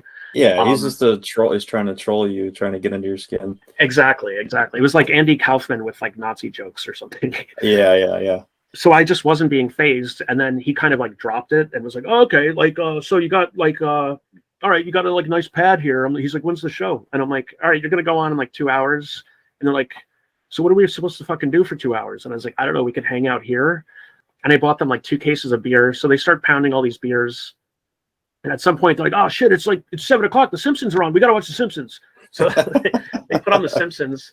And like, I remember Seth is sitting on the couch, and he turns to like the dude who's next to him and is like, can you hand me my beer? I'm too fat. And like, he like wouldn't pick up a beer off the table. So then they start getting like all antsy, and they're like, all right, dude, like, where's the drugs? And I was like, I could get you some weed. Like, and they're like, weed? Like, we want drugs. And I'm like, dude, I don't do drugs. Like, I don't know what to tell you. My straight edge roommate disappears. Oh, I forgot also, he was trying to impress them when they came to the apartment. So he was blasting that band, The Haunted. Okay. Trying to like show off, Yeah. And we walk in there, and Seth's like, what is this faggot shit? And like made him turn, he's like, turn this off. He made us turn off The Haunted, and then he hands me a CD with like a flaming swastika on the cover, and it's this band Affirmative Apartheid. And he's like, put this on. And I was like, oh God. Like, so I like put on this like racist metal band, and he makes me like crank it up. Thankfully, you can't like understand anything they're saying, so nobody adjacent knew what the hell was being played. Yeah. But so my roommate, when they said they wanted drugs, he runs off. I don't know where he is. And like 10 minutes later, he runs back and hands me like a huge medical toothpaste looking tube with like actual like pharmaceutical stickers on it. And he's like, here, give this to them. And I'm like, what the fuck is this? And he's like, it's ketamine. And I was like, where the fuck did you get raw ketamine? And he's like, don't worry about it. They're going to trash our house if you don't give them this. And I'm like, okay. And I'm like, hey guys, I do have drugs. Like, here's some ketamine. And they're like, oh shit, awesome. And like, they didn't look at it. They didn't think twice. They didn't take a breath. Like, Seth just unscrews it and starts like just pouring it into his mouth, like gobs of ketamine into his mouth. Oh my God. And then the guitar player's like, dude, don't bogart that shit. And he's like scooping it off his mouth, and they're just doing like the entire tube of it. While I love the idea that they're gonna trash your house if they don't get the drugs, like, right. As if giving it to them is gonna keep that from happening. Right, exactly. Yeah. So then The Simpsons ends, and eventually I'm like, look guys, we should really get over to the venue. My bandmates like showed up at my apartment for like 4 minutes, and they're like, okay, yeah, we're gonna meet you over there. Like, they did not want to be in that room. Yeah. So they all left.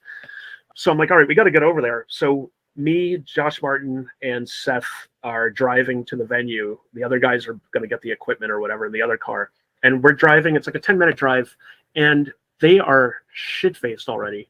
And the guitar player just keeps taking the wheel and like spinning us off. Or rather, Seth keeps grabbing the wheel and like spinning us off the road. And like, we're just blatantly like driving off the road. And the guitar player's like, stop being a dick. Come on. And I'm like, this is insanely dangerous. Like, yeah. And the whole ride, he's like, you like G.G. Allen? And I'm like, yeah, I love G.G. Allen. He's like, yeah, he was a cool guy. And he's like, he wanted us to be his backing band, but like, we were like, fuck that shit. And he's like, he's asking me, there's this like this racist 60s country singer named Johnny Rebel. And he's like, yeah, he starts bringing up Johnny Rebel. And I actually knew who he was. So I was like, oh yeah, I know that guy. Like, he did this and he did that. And he's like, oh wow, you actually know about him. Cool. Like, and I think that was actually like warming me up to him, that I knew about this stuff, and like was continuing not to get fazed by his comments. So we get to the venue. There's a lot of people that came from off campus. I'm like, this is maybe this was a bad idea, because like I thought it would be a room of like 20 people, but it's like an actual show is now happening. And then they forgot something, so I walk with the big guy back towards my apartment, and I'm like, so you must get into like so much shit with these guys. And he's like, yeah, it gets pretty gnarly sometimes. And I'm like, so what happens? And he says, yeah, like a lot of fights. Sometimes you've got to bust someone's nose. And he's like, if it ever gets too bad, I have this. And he just pulls up his pant leg and he has a gun in his boot. Holy shit. Yeah, I'm like, oh God. All right, cool. And then while we're walking, he's like, so you have like a really good audio program here, right? And I'm like, yeah. He's like, yeah, I want to get into like production. Like he's like being all thoughtful. And so we get back to the venue. Then my band goes on. Nobody could give less of a shit about our band. We're playing like nobody. Like people are just hugging the walls. And during the whole show, Seth is literally laying. He's face down, just passed out, sleeping like 5 feet in front of our singer. And like we put on like a pretty energetic show. Like our singer did a bunch of like Roger Daltrey. Like he's like throwing the mic and catching it and like jumping around. And we're jumping all over the place, and like there's just this huge fat guy in like sweatpants just like passed out. So then like we finish, my bandmates are like, yeah, we're getting the fuck out of here, like this is getting sketchier and sketchier. There's like all these like weird people that are like coming out to see Anal Cunt from like all over the place. Like there's like skinheads all over the place. You never saw skinheads on our campus. They're like, we're literally leaving. I'm like, you don't want to at least watch what happens? And they're like, no, this is fucking bad news. Like they all left. And so Anal Cunt sets up, and then Seth comes over to me, and I'm standing next to my brother, and he's like, kind of like whispers to me, he's like, is there anything I can't do? And I was like, well, you can't lay a fucking finger on me or my brother, otherwise I don't really give a shit. And he's like, all right, like and then he went back and he's like, all right, yeah, you guys asked for this bullshit. He's like, can someone get me a Sprite? I'm a little parched. And so my brother ran and like got him a Sprite. And then I think this is how I described it in the story. It just then proceeded to be like 2 hours of the most racist, hilarious, psychotic insanity that I'd ever witnessed in my life at that point. He's basically did most of the show sitting down. He's just like in a fold-out chair on the stage. And, all their songs are just him like screeching and like going between guttural and screeching. And he kept alternating putting the mic up to his stomach, so he'd just be like ah! Like as if his stomach was singing. And he'd just be sitting there like Sieg Heiling and like and like so like there's all these people there, and in front is this girl, just some punk girl who's like wearing like a green army jacket, and he's like, like in between songs, he's like, people like me and you, we didn't fight in Nam just to live in a world where movies like Save the Last Dance come out. And he kept talking about Save the Last Dance. And he's like, we were out there in like fucking rice patties while Save the Last Dance comes out in theaters. This is bullshit. We got to take our country back, man. And then he's like, he's like, I didn't enlist. Like he said something like, yeah, like, I didn't sign up just to live in a world where Chinese people drive. And just saying, these things that are like, but the genius is like, if you think about it for more than a second, like it's too ludicrous to be something an actual racist person would say. Yeah. So like, which doesn't make it okay, but whatever. So yeah, he was doing that. And then at some point, it's funny because one of these guys later like renounced this whole period of his life and became like a good friend of mine, but I wouldn't meet him till 2 or 3 years after this. But it turns out he was one of these 2 skinheads at this show that were like definitely like dodgy ass big skinheads, and they're standing there, I think, thinking like this is going to be comedy and that Seth is going to think that they're awesome. Mm-hmm. And then at some point he's like, hey, look at these 2 wiggers over here, and like and they're wearing like super tight skinhead clothes with like braces and like bleached jeans, and he's calling them wiggers. And then he's like, and then they're both like looking at each other like, is he talking to us? And he's like, yeah, I'm talking to you 2 race traitor faggots. Like, and you can see they're like, wait, what? And he's like, yeah, you got a fucking problem? You got a fucking problem? And he like drops the mic and then picks up a table and just like throws a table at them. And then like they're like, fuck you. And he's like, yeah, fuck me. And then he's about to go punch them. and that huge dude just steps in between them, that guy Chris, and he with his arms folded, and he's just like shaking his head like, nope, nope. And like these two guys were big skinheads, and they both like backed away. And then Seth's like, yeah, this goes out to you two race traders. This is what you were listening to in your mom's bedroom last year. This is called 311 Sucks. And then they went into 311 Sucks. So it's like, and just the confusion of people there that are like, he's being racist, but he's shitting on these actual racists, and he's calling the actual racists racist words. Like, it was just like this shit complete show. Chaos. Yeah, exactly. So then there's like a jazz show happening next door, unrelated, obviously. The jazz show lets out. So like all these like turtleneck wearing like students like come out, and you can see into the student center, and they just see this big fat guy on stage like Sieg Heiling and like screaming. So like you can see these people like, what the fuck is going on in there? And so this girl runs in, and she's like, what the fuck is this? What is this shit? And I was like, it's a concert. I don't know. And he's like, oh, you got a fucking problem? Fuck you, bitch. And he's just saying all this like horrible shit to her. And then she starts like crying, and it's like, and like runs out. And I'm like, man, this is getting so bad. And then this guy I knew from the student council, who was always kind of a dickhead, it turns out she's his girlfriend. So he runs in, and he's like, did that guy just say something to Allison or whatever? And I was like, dude, I don't know. It's just a wild thing. And he's like, this has to stop. This is bullshit. You have to make them stop. Like, this is over. And then like, I'm like, you can make them stop. And like, we both look over, and he's still like, rah, rah, rah, like goose stepping around the stage. And he's like, fuck this. And that guy leaves. And 2 minutes later, suddenly the fire alarm goes off. And I know that guy must have pulled the fire alarm. So suddenly, super loud, the fire alarm goes off. That guy, Chris, just literally walks up super calmly to the fire alarm, with one hand just rips it out of the wall and like spikes it like a football. Like half the wall comes out with it. Holy shit. And then like all the amps turn off, like the electricity stops. And so they're like, all right, I guess we're going to do an acoustic set. And they start doing like, because they had that acoustic album, Picnic of Love. So they start doing like songs from Picnic of Love, like acoustically.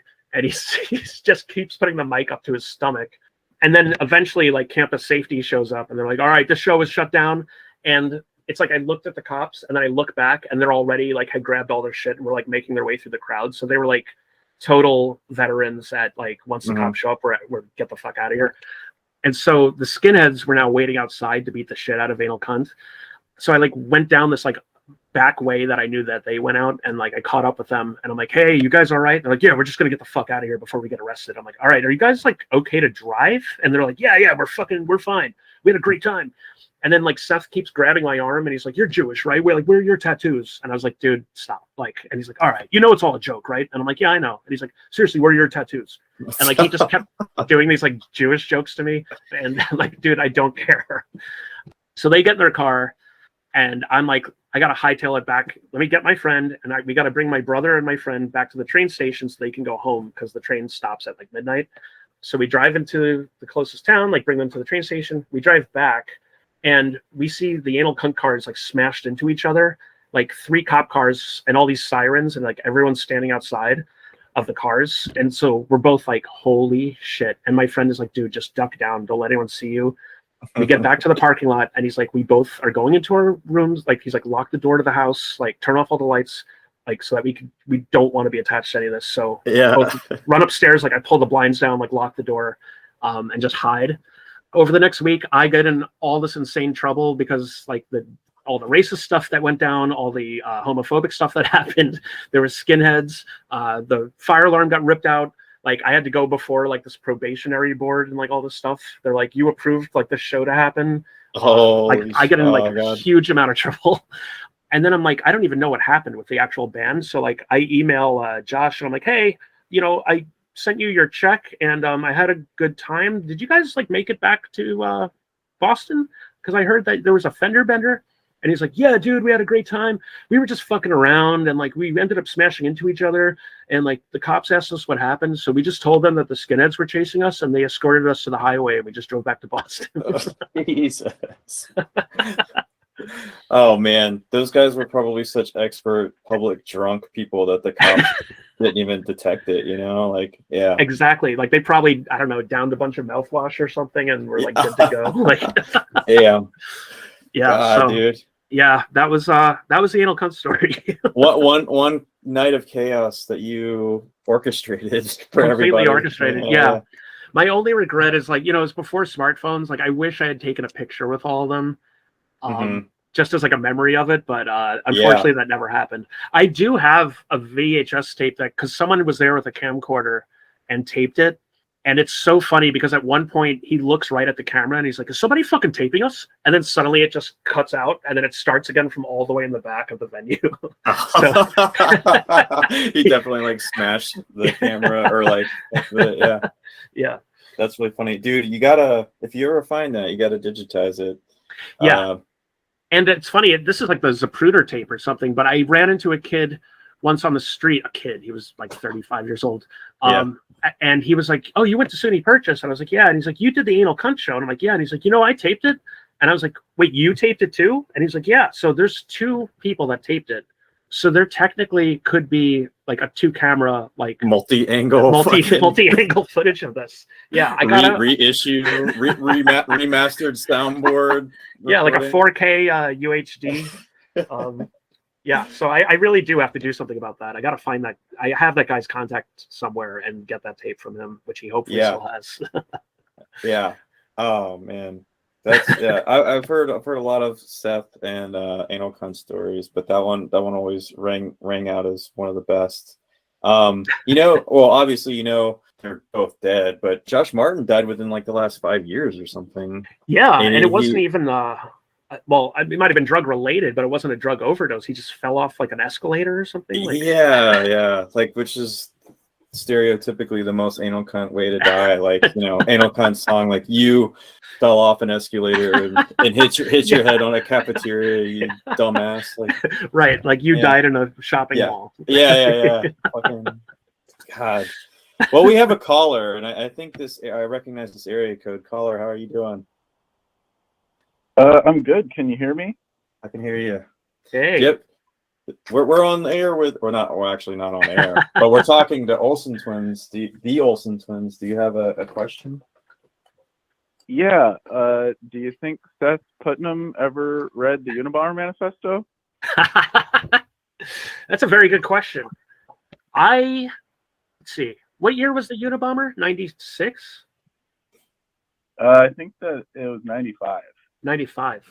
I would say yes. I bet he has read the Unabomber Manifesto, or he started it and he probably didn't finish it. Yeah, too lazy to finish it for sure. But he probably pulled something out of it to use as a shocking thing to say for sure. Yeah, like you got caught blowing up professors, you're gay or something. Yeah. Your brother turned you into the FBI. Yeah, that's it. Exactly. I think I know a dude who actually went to my college. I think he bought the Unabomber's shack. Is that possible? Well, I think that the FBI is in possession of it, but they lend it out. But you can they had a big auction and they sold like the original manuscript and all of his journals and other weird stuff. Okay, maybe it's that. I think maybe he had like random like his driver's license or something bizarre, his wallet or something. What did they use the money for? Why? That's weird. Well, there's like a victims fund. Oh, so okay. That's also like if you buy like one of his books, all the profits go to the victims fund. Okay. I was like, that makes sense. But thankfully, that's what it's for. I was like, where the fuck are these funds going? Yeah. Do you guys know that Code 13 song, Free the Unabomber? I haven't heard that. Is Code 13 an NS band, like Nazi skin band? Or no? Well, they are. There is a band that's a Nazi band called Code 13. But there's a really great, completely not racist punk hardcore band from where are they from? Milwaukee, I think, called Code 13, and they put out probably like the best hardcore 7-inch of the 90s, I think. But they have a song called Free the Unabomber, which interesting. Speaks for itself. Yeah, I think some of the come to find out that a lot of the anarcho punk world was kind of like into Ted a little bit. Yeah, I mean, you know, Head himself's kind of a piece of shit, but he wrote some great stuff. Yeah. Well, wiffle baller. Yeah, I can't stick around today. Okay, well, that's really sad. All right, you guys have fun. All right, Will man. do. Talk to you later. Talk to you later. Nice. Yeah, well, that was like on cue there. Yeah, that was good. If there's anything else you want to say about that, feel free to do so. But Yeah, no, I did go see them once after that, like after he got out of his coma, probably a year before he died. And I took two friends. One of my best friends is this metalhead dude. Like he only listens to metal.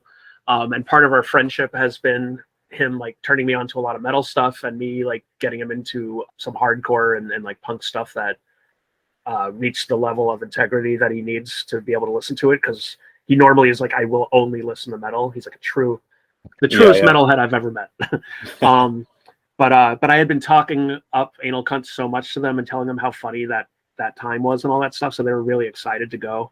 But it was a big letdown because he was just not. I mean, it was still funny, but he was truly like a man about to die. So yeah, he looked like total garbage, and you know, he was still being funny. Like he was still Sieg howling and stood up and like fell into the drum kit and couldn't walk without a cane. Yeah. But it was also like just depressing, you know. Yeah. Kind of. He went out see, how did G.G. Allen die? He also went out like G.G. Allen said he was going to kill himself on stage, but he just overdosed after a concert, and his girlfriend at the time and like his brother like found him and passed out on the floor in someone's apartment. Okay, yeah. But his last show you can see his last show. His last show was taped, and there's a show he played at my college. That was like the notorious thing when I started going to that college. Like people were like, "Yeah, G.G. Allen played a show here." And you can find that on YouTube, G.G. Allen at SUNY Purchase. And somebody actually put it out on a 7-inch because he was supposed to, it was a very similar story. He was supposed to play nearby in Port Chester. And then once the venue found out who he was, they were like, yeah, the show is not happening. And so some student was like, well, you could come back to the school and just play in like the dining hall, like after hours. So he plays there and he like throws a 40 at someone's face, like in the first song. And then yeah, it's like very similar. But yeah, he also died like kind of anticlimactically. Yeah. They just kind of like wasted away with drug and alcohol abuse, I guess. Yeah, which, you know, I think they're both like, this sounds ridiculous, but they're both. I do genuinely think they are losses to a degree. Probably more G.G. Allen than AC, but I do think Seth Putnam was like a comedic genius. Like again, like trying to describe message board humor. It sounds ridiculous trying to defend like edgy humor in 2022, but like the nuance of why some of those song titles are as funny as they are really is so much smarter than what they seem like on first blush. Having a song, being that kind of band, and then having a song called "I Ate Your Horse," and like and like the lyrics are like, you know, I was like in a hospital laughing at like crippled children when I decided to go for a walk. I saw you grooming your horse. It was clearly a gift from your rich aunt. Later, after everyone had gone to bed, I snuck into the barn and cut its throat open. It's just like this elaborate story. Yeah. But yeah, I think, you know, G.G. Allen, for all the like, you know, quote unquote funny parts of G.G. Allen, I think he made some like legitimately amazing music. I think he wrote one of my top 10 punk songs of all time. Like that song "Fucking the Dog." Do you know that song? Yeah. Yeah, it's you know, obviously it's got this like silly title, "Fucking the Dog," and that's basically what it's about. But if you listen to it, at the risk of sounding incredibly pretentious, I do think it's like one of the most dark, nihilistic songs like I've ever heard. Like it truly, when you listen to it, it sounds like true, just despondent, nihilistic loneliness. Where the lyrics are basically like, everyone's out having fun, I'm just sitting at home, I'm fucking the dog. It's like really, I don't know, it gives me like goosebumps sometimes when I really think about that song. Yeah. And at the risk of sounding further pretentious, that's one of the takeaways that I get from people like Seth and Gigi is this pure nihilistic. Like there's never been a more nihilistic people that I've known not known personally or anything, but like just known in like the underground punk Right. culture or whatever. Like that is what apex nihilism looks like. Right. And so I don't know if there's anything worthwhile behind that, but Right. I mean, it is just interesting in that of itself that a person can get that way and take it to that level and have an impact on Yeah. their environment, I guess, and to the level that they did, because like it just happened somehow. All these crazy stories and like shows and occurrences, and like, yeah, a lot of it is like horrible shit or whatever, but I don't know, like they just had like this villain quality about them, I guess, that they obviously hammed up and were proud of. Right. There's just not that many people that could take it to that level, so of course it's just like a shocking and like interesting thing on like just a humanity level. How can you not like gawk and like laugh? Maybe not even like laugh with them, but just like laugh is like a laugh can just be like a visceral like response that you have to something extreme, you know? Yeah. That's well And, said. Yeah. Yeah. I think it was definitely accurate. Do you know anything about the? I've always the most infamous thing ever, I think, is the one photograph where he's getting a blowjob from a woman while he's shooting up heroin or like pills or some shit. Do you know what the story is? That I mean, it was probably just simply him just at a fucking garage show or something doing it. But I think that's basically it. The only extra information is somewhere I heard that woman was his like partner. I don't know if they were actually like married or something, or if they were just dating for a week. But I remember reading somewhere that was like his, whoever inherited the estate of Seth Putnam. yeah. But yeah, I don't know much more beyond that. I remember after he died, I think there was some kind of like, not an oral history, but something where they were interviewing people that knew him, and someone saying that he was like doing like 8 balls with his lady. Like I assume she was like on drugs also, and like I mean that's the thing. Like I mean, however much he was saying like little asides to me, like I'm just kidding, or like, this is ultimately a joke, or like whatever, he was pouring ketamine into his mouth, and he was pounding like a bottle of vodka and countless beers, so like that part was not a joke. Like he was definitely doing those drugs. Yeah, for sure. But in some weird way, he probably thought that it was still a joke. I feel like I've dealt with alcoholism for 10, 15 years, and there's this like invincibility that comes with it. I think it's just because of like the desperation to want to like deaden your mind to the anxieties and the depressions and the world that you're trying to cope with or whatever. But there is some detachment from reality that like it's not going to catch up to you.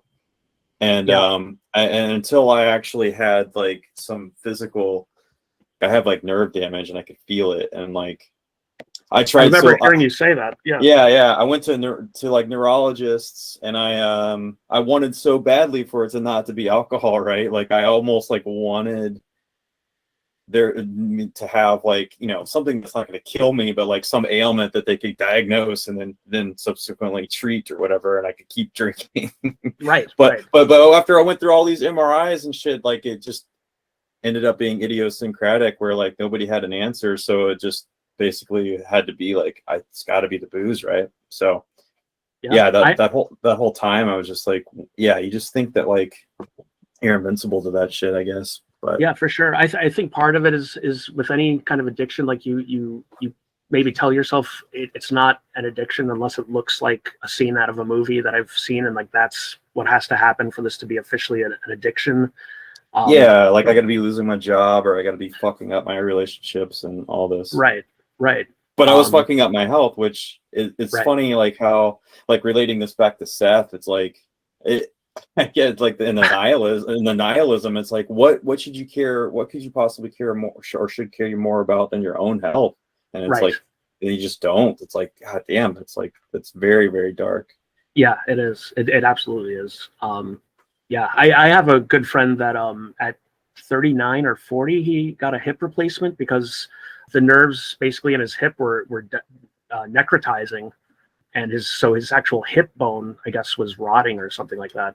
So we had to get a hip replacement. And like I was reading up, and he kind of similarly was like, oh, it must be some genetic thing, or I contracted some illness, or blah, blah, blah. And I was like, he drinks every day. And I've known him for years that he drinks every day. And I was reading up on it, and like it was just like a thing. Like it's like you can, I don't know what the name of it is, but probably similar to maybe what happened to you is that there's a hub of nerves in your like right hip, whatever hip it was that he got replaced. There's a nerve hub, and too much alcohol will basically dry out those nerves and kill them. Yeah. And I was like, you know, I was basically telling him, I'm like, dude, I think it has to do with your drinking. And he's like, it could be. And I'm like, no, I think literally if you Google like under 50 hip replacement on your left side, it is directly related to alcoholism. Yeah. But, you know, he still wasn't really wanting to face that. Yeah. It's a real thing. Because, like, what are you going to do once... It's just stopping is scary, you know? It's like, what the fuck am I going to do when I stop? It's like, you get to the point where you'd almost rather just be fucked up and still be able to drink than to actually get healthy. But, and in some cases, you know, thankfully in my case, it was easier to stop than I think for some people. And like I just did, and I didn't need any like help or anything. But people like Gigi and Seth, it's like you get the feeling, like you can see that they're going to take that to their early grave, you know? It's like, and they don't care. Yeah, right. They truly do not care. Yeah. Anyways, brutal. we can move on to maybe something a little bit more lighthearted, but this, I don't know if this kind of goes together here because you started two threads and they were like years apart from each other. But I think that this one came first. You say just finished hanging out with Shane McGowan for the second time. Oh yeah. And then there wasn't really a whole lot of info in the thread. It was like the meat of the story or whatever. It was just in the thread title, I guess. So I'm wondering what that was like. But you also, and so this is the part that might be tied into it. I think years later there was some maybe a Pogues podcast where you got interviewed by someone from RTE. I don't know what RTE is, but about the time that you swapped shirts with Shane McGowan. So. Anyways, I'm assuming this is all tied together. So what is this Shane McGowan Pogues story here? And yes, for sure. I apologize to this other podcast for biting down on their content, but that's okay. Yeah. He edited my story, and it was actually really cool that he did that. But I talked to him for like probably like 2 hours, and it ended up being like a 15-minute segment, which is cool. I was honored to be part of it, but you will not get edited here, my friend. Yeah. This is, yeah. But yes, they are all connected. So the Pogues are one of my favorite bands of all time. And also another band that I only heard of, like Gigi Allen as well, and Crass, as discussed earlier, that I heard about from Spin Magazine, and that were talked about in that book. I remember the first issue of Spin Magazine I ever got had like a little sidebar article just about Shane McGowan's solo album that was coming out at the time. And I didn't know who this guy was. And it was like a little 2 or 3 paragraph thing that was like, you know, I'm in a pub in London and Shane McGowan's drinking a Michelob, talking about his upcoming album, this legendary guy who no one thought would be alive, blah, blah, blah. And I remember there was a line like he got up to go to the bathroom and people were kind of like putting their hand on his back. And it was hard to tell if they were wishing him luck or if they were trying to get some of his. That's like how it ended. So that always like intrigued me about him. And then when I got into shoplifting, I shoplifted a Pogues tape, and I was like, oh, this is that guy that I read about. And from there, they became like one of my favorite bands of all time. Like I love the Pogues. And another divisive band on VLV, by the way. Some people really hate that some band. People despise them, and like I get it because the Pogues bared a lot of terrible music. I love, like, one of my side things is I'm just really into the history of the Troubles and like the conflict in Ireland, and I love a lot of traditional Irish music, ultimately because the Pogues turned me on to that. But I cannot stand like all that like flogging Molly, super punk, like I'm at the bar type crap. It's awful. So I get it, but I do think maybe similar to like Bruce Springsteen, like a lot of people are like hating on what it created and not realizing that's not the actual band itself that is like that. You know? But yeah, so I became a Pogues super fan, whatever. And I was backpacking Europe for 2 months in like 2002 or so, or 2003. And I went to, there's, in one of his solo albums, he's in front of this pub in London called Filthy McNasty's. And like, there's a big 2-panel like spread of like the whole band in front of this pub. And I was like, man, whatever that pub is, like Shane MacGowan's pub, that must be the coolest place on earth. So that was one of the things I really wanted to do.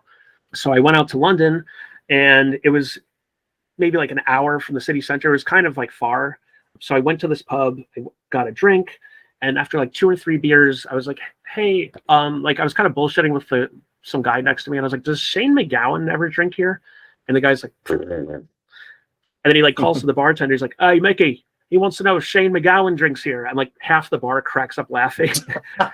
And the bartender basically comes over to me. He's like, that miserable twat is not allowed within 500 fucking feet of this place. Fuck him. And like spits. I was like, okay. Like, all right, sorry. Yikes. So I was like, okay. And then eventually the guy next to me was like, yeah, he used to be allowed in here, and he drank here all the time until he was like sitting at that table in the corner over there for 2 days straight. He didn't pay for a single beer, and he was just like snorting heroin the whole time and like wouldn't leave. So he's banned from this place. I was like, okay, that makes sense. And he's like, sorry, didn't mean to bite at you, mate, but he's a twat. I'm like, okay. So I go gallivanting around Europe for 2 months, and I get back to London, and I'm gonna fly out the next night. And I was like, you know what? I'm gonna go back. And this is before smartphones. So it's not like you could look anything up and find a myriad of everything to do anywhere on earth. So I'm basically back in London, and I'm like, I don't know anything to do in London that's not museums and whatnot. So I was like, I'm just going to go back to that pub. It actually was a cool pub. So I go back there, and I'm just having a beer, and like the bartender actually remembered me, and he's like, oh, how was your trip, mate? And I'm like, oh, it was good. And I'm like telling him about stuff, and I'm just sitting by myself. So they had an issue of Time Out London sitting there, and I'm reading Time Out London, and they review this like kind of like hipstery rock and roll bar, totally in the ass end of completely the other side of the city. Like it's an hour and a half at least by the train, I think. And I'm reading it, and it's like, this is a fun bar. They play 60s music, rock and roll, and you might find local drunk Shane MacGowan slumped over a couch. And I was like, whoa. And I was like thinking to myself, I'm like, it's only like 5:30. I was like, how would I get to this bar? And they're like, mate, that's like a big trip. You know, it's all the way there, whatever. They're like, you could get there by like 7. And I was like, you know what? Fuck it. It's my last night of this trip. I'm going to go there. So I go to this place. Took me forever to get there. I got lost, whatever. I walk in there. It's packed. It's like a Saturday night. And they're having like a pub quiz. So I sit down with a bunch. I was like, hey, can I sit at this table? And they're like, yeah, mate. Like, you know, join our pub quiz. So I'm like, all right. So I'm doing the pub quiz with them. And, you know, they're like, name this band, like name this, do this, whatever. And then one of them is like, this guy sings Fairy Tale of New York. And I was like, oh, I got that one. It's Shane MacGowan. And they're like, yeah, we know. And I'm like, oh, okay, I just, you know, I'm a big fan of his. And they're like, yeah, well, he's right there. And I was like, what? And then I realized he was just sitting like 2 tables away from me. And I was like, holy shit, he really is here. And so he's just sitting there holding court with like 5 people. And, you know, like when you see a famous person, there's always that weird thing of like, they don't look real almost because you're just used to seeing the photographs and like the camera. So like, yeah. I was just They kind of look watching. different, yeah. Yeah, they look like, you're like, oh, that guy has like a mole on the side of his neck or something. Yeah, you're like, yeah. wow, that's insane. That is him. And I don't normally get that starstruck, but I was like, holy shit. I was just basically staring at him. So eventually, you know, it's London. So the pubs close at like 10:30. So they're calling, like, they're like, last call. The guys I was with, they all leave. I'm like kind of drinking by myself and just like still staring at him. I'm like, I gotta like say something to him. I'm like, I don't know what to say. And eventually, you know, more and more people are leaving. The manager comes up to me. He's like, finish up. Like, let's go. We're closing up. And so I'm like drinking. And then Shane like makes direct eye contact with me and just kind of like raises his glass. And it's like, and I'm like, I do it back. And I'm like, holy shit. I just like cheers across the room to Shane MacGowan. And the guy's like, seriously, you got to go. I'm like, all right, I should go. And then just something in me, I was like, you're going to regret it for the rest of your fucking life if you don't say something to him. You have to go talk to him because he's not just a band I like. Like, they were for a long period of time like my absolute #1 favorite band. Yeah.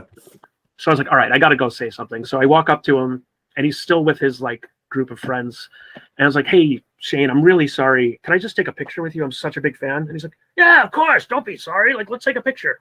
So we take a picture, and I'm like, thank you so much. Like, it was so nice to meet you. And he's like, what's your name? And I'm like, Dave. And he's like, all right, sit down. And I was like, are you serious? And he's like, yeah, sit down. And I'm like, okay. So I sit down, and he's like, what are you drinking? And I'm like, oh, I'll have a pint. And he orders me a beer. And then his friends are like getting up to leave. And like the manager's like, all right, you got to go. And Shane's like, he's cool. And I'm like, okay. So, so I'm like saying goodbye to his friends. And one of his friends like pulls me super close and is just like, if you give him anything, I'll fucking kill you. And I was like, what do you mean? And he's like, don't give him any fucking drugs or I'll kill you. And I was like, I swear I'm just a fan. And he's like, all right, see you later, Dave. Bye. And so they all leave. And then it's just me, Shane, and the manager. And like I said, it's like 11 o'clock. The pub is closed and locked. And I didn't leave till like 4 o'clock in the morning. And Damn. it was crazy. And like, we just hung out the entire night and I would just pick his brain about stuff. There was a moment where he got up to put songs on the jukebox and they were all fantastic. And like, I had my little journal with me and I was like writing down like every song he was playing. And to try to be cool, like I went up to him, I was like, hey, could you put on Fever by Little Willie John? And he's like, I already did. So like I named a song that he had already picked, which made me feel like, I was like, oh yeah, we have the same taste. And I was just like, I was asking him about like hanging out with the Sex Pistols, and he's talking to me about, he's like, at one point he's like, I'm wearing a Thin Lizzy shirt because I was in Dublin 2 days before. And I was like, I got to get a Thin Lizzy shirt when I'm in Dublin. He's like, Thin Lizzy. He's like, you know, Phil Lynott gave me this bracelet. And I was like, get the fuck out of here. And he's like, yeah, we toured with Thin Lizzy. And he's like, I fucked all these girls and it was great and blah, blah, blah. And I'm like, wow. And he's like, I'm like, that's amazing. He's like, would you want to swap? And I'm like, swap what? And he's like, swap shirts. And I'm like, you want this shirt? And he's like, yeah. So we swapped our shirts. And I put on his smelly, just this old man, like button up, like silk shirt. And then we took another picture. So I have a picture of like the before and after where now he's in my Thin Lizzy shirt and I'm wearing his shirt. Yeah, and we just hung out the entire night. He was like ordering me drinks. He kept like dabbing his gums with a napkin and it'd be all like bloody. Holy shit. Yeah, and he would disappear in the bathroom for too long. So God only knows what he was doing in there. But it was amazing. Like, and he was just letting me ask him about anything. I remember he was showing me the pub quiz and he's like, I couldn't get all these questions. And one was like, what band is this? And it was a picture of Blink-182.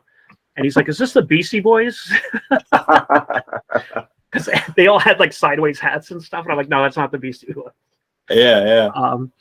But yeah, he's just telling me stories about like Johnny Rotten and Iggy. And like, I'm trying to like make any small talk I can. I'm like, how do you play in his first punk band, the Nips? They have this great song called So Pissed Off.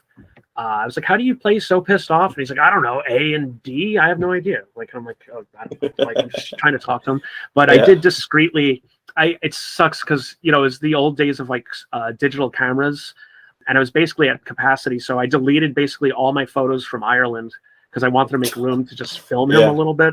And so I have like a discreet, like little like 40-second movie of that because I turned it on just to like point it at him just to, you know, record it somehow.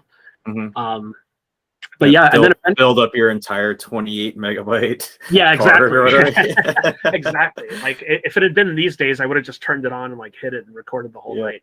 But it was funny because at one point it's like 4:30 in the morning and he goes to the bathroom and like without even looking up, the manager's just like, you know, looking at his phone and he's like, you know, he's never gonna go home and you're never gonna go home. And I was like, I mean, I'm okay to hang out with him. He's like, no, that's the problem. He'll take you home and you're never going to leave his house. Like, you're just going to keep partying. And I'm like, oh, okay. And he's like, so I'm calling you a cab. And I'm like, okay, all right. I'm not trying to cause problems. So he called a taxi. And then I remember I got in the taxi and the guy was like, oh, it's a late night. And I'm like, yeah, it is. And he's like, Shane McGowan? And I'm like, yeah. And he's like, that's not your shirt, is it? And I'm like, nope. He's like, yeah, this happens all the time. Wow, that's funny. Yeah, and the epilogue to that is when I got home, there used to be this super fan that ran like a Shane McGowan fan site, and she would post like any photo taken of him, you know, anywhere, and just be like, Shane doing this, Shane doing that. And there was a series of photos, and it was Shane visiting his sister is like an accomplished author, and it was Shane visiting his sister the week before this happened. And it's one of the captions is Shane's sister giving him an early birthday present, and she's giving him that shirt. And so Oh God. like, and I'm like, holy fuck, that's the shirt. So like, it sucks because I didn't save it. I wish I had saved that photo. And I've tried to find her. I found her on Facebook. I need to remind myself to ask her again, like, can you please search your hard drive for that photo? Yeah. You know, because it's proof that he gave me what was his birthday present from his sister. Birthday present shirt. Yeah. That's Yeah. amazing. You still have the shirt, right? I do. It's still in a shopping bag, and it still smells like Old Spice and like just like, you know, like sweat or something like that. And so the reason there was that other thread is a bunch of years later. I live in like a pretty Irish part of Queens. Mm-hmm. There was a pub that over the years the owner had told me, like, yeah, Shane like comes and drinks here like whenever he's in town. And so the Pogues were playing. And anytime that once the Pogues reunited, like me and two of my friends, we went to every single show. So I went to like 15 of those shows. And I would go to that pub. It was I'm so happy they don't play anymore because I could not do this in my 40s. But like every night of the week, we'd go to the show, and then I would go to that bar because I was like, there's going to be a night where he ends up in this bar. I know it. Mm-hmm. And so there was one night where he did show up in that bar, and he got up on stage and he did like a bunch of like Lou Reed covers and like just drop of the hat, like secret gig basically. Oh, sick. Yeah. So I think the reason that thread is such a mess is like I was hammered and I just wanted to for posterity be like, I just hung out with Shane McGowan. Yeah. And then I probably gotta like, get it out. collapsed. Yeah, exactly. Yeah. But I have a friend who's a cartoonist, and he used to put out a music comic zine, and I told this story to him, and he like kind of illustrated it and like put it in one of the issues. And then this guy in Ireland does a podcast for like RTE is like it's like the BBC of Ireland, I guess. Oh, okay. And so that guy had seen it and reached out to me and was like, would you want to be on? He does a podcast about people that got to meet someone that they admired or something like that. So that's what that was. Oh, okay. Cool. Wow. Yeah. Talk about dudes that have had a hard life. Like that dude's. Yeah. I guess he's still hanging on. I just actually looked it up while you were talking. He's still still kicking. It looks like he's got some replacement teeth. Yeah, he got new teeth, which is good. Yeah. Yeah. What's the story with that? I mean, just alcoholism, just like rotting teeth. Yeah, just rotting teeth and like not taking care of yourself. He has this wife that, like, unfortunately, I feel like there might be some degree of not Munchausen's, but what is that like when you keep someone sick just to take care of them? You know what I mean? Like Oh yeah, I know what you're talking about. But like, I think there's just some because he apparently like broke his pelvis because he's an alcoholic and like fell down and has weak bones. But he's been in that wheelchair for like 4 or 5 years, and she does this weird thing where she clearly writes his Instagrams because he would never talk like he'll be like, so happy to have been invited to honor Bono at this event with my beautiful wife. And it's like, you wrote this. Like, he doesn't talk like that. Yeah. So I feel like she's kind of like, I don't know. It's like on one hand, he'd probably be dead if he didn't have someone taking care of him. But on the other hand, I feel like she's kind of milking him for everything he's got. Sure, So yeah. It's a little symbiotic relationship going on there. They probably need each other. Like, yeah. I could see that. That was amazing too. That's cool. A lot of people think about meeting their heroes, or I mean, I've met people that have, highly influential in my life, and can't really muster much more than just like, like big gulps, huh? Well, see you later. And that's cool that you got to hang out with them for so long. But also on the other hand, it sounds like sounds like that's this whole deal, I guess. But exactly. All you needed to do was sit down. So I mean, props for taking the step of sitting down. Right. There was so you had a friend that wrote a novel that you proofread, and it was kind of steeped in 80s New York City skinheads and hardcore and misery. You said. So I was curious, just like I think in the thread, you were encouraging people to like check it out or whatever. I was wondering if there was any like crazy story that jumped out in that novel, or if there's anything that you wanted to maybe say about that. Yeah, well, first of all, I still encourage anyone to like check out that book. That's called Heart of Brass, and then I think he put them all on Amazon as like, because he got one book published, but he got the rights back to it. He has another book called Induction of the Sycophant, which is a play on Seduction of the Innocent, which is what there was this anti-communist thing in the 50s where the senator, I think, he was on like this mission to destroy comic books because he thought they were like corrupting America's youth. And that's what led to the Comics Code. And he wrote this whole thing called Seduction of the Innocent. And there were all these hearings about it. So he wrote a book kind of about that time called Induction of the Sycophant, which is really good. But yeah, the one with all the stories is Heart of Brass. And then he wrote another one called Go Fuck Yourself. Because he said he wanted to just tell people like, yeah, I wrote a book. It's called Go Fuck Yourself. But yeah, he's a really great writer. His name's Tiger Moody. And he's I guess he's like 51. So he was coming up like not in the early 80s, but he was there for like serious New York, like mid 80s to early 90s, like crazy shit. And he's got a ton of crazy stories. The first one that comes to mind isn't really like punk adjacent, but he had this dog that he really loved, and he can write this much more movingly than I'm going to say it, but he had this dog that he really, really loved. He held her in his arms like as she like drew her last breaths, and so like his dog of all these years like died in his arms, and he didn't know what to do because he was like, I want to bury her. And then he was even thinking like, he was having all these crazy thoughts. He was like super torn up about it. Part of him was like, should I get her like taxidermied? And then I could always have her. And like, he was really attached to this dog. And then he was like, if I bury her, I want her to be buried in the right place. And he was totally broke at the time. So he didn't know what to do. So he put her in the freezer. He wrapped her in a garbage bag or several garbage bags and put her in the freezer in his apartment on the Lower East Side. Flash forward to when Hurricane Sandy happened. He lived on the first floor of this apartment on Avenue C. And so water's literally pouring in through the windows. And he had all these rare books and stuff. Like he had some amazing shit. And so he's trying to put his books up on shelves, and he's like, I gotta get the fuck out of here. He had all these like, he was into like vintage clothing and stuff. All his clothes were getting ruined. And he's like, I gotta hightail it out of here. And he's getting ready to leave. And then he like looks at his fridge and he's like, holy fuck. He's just like, Pearl is in the fucking freezer. So he grabbed his dog in the middle of Hurricane Sandy and he like takes off and he's like, I'll put her in the river. She's just gonna have like a river burial. So he's carrying this like basically a corpse in garbage bags. The city's like, evacuated or going to hell, whatever. He starts making his way to the river and he's like, I can't, like the streets are just flooded. Like I can't get there. So he's like, all right, I'll go to the west side. I'll throw her in the water on that side. So he starts making his way there and he can't get there. And there's like all these police and stuff. And he's like, I can't walk past like cops with like a corpse on my shoulder. Yeah. And he doesn't know what to do. It's like pouring and windy because of the hurricane.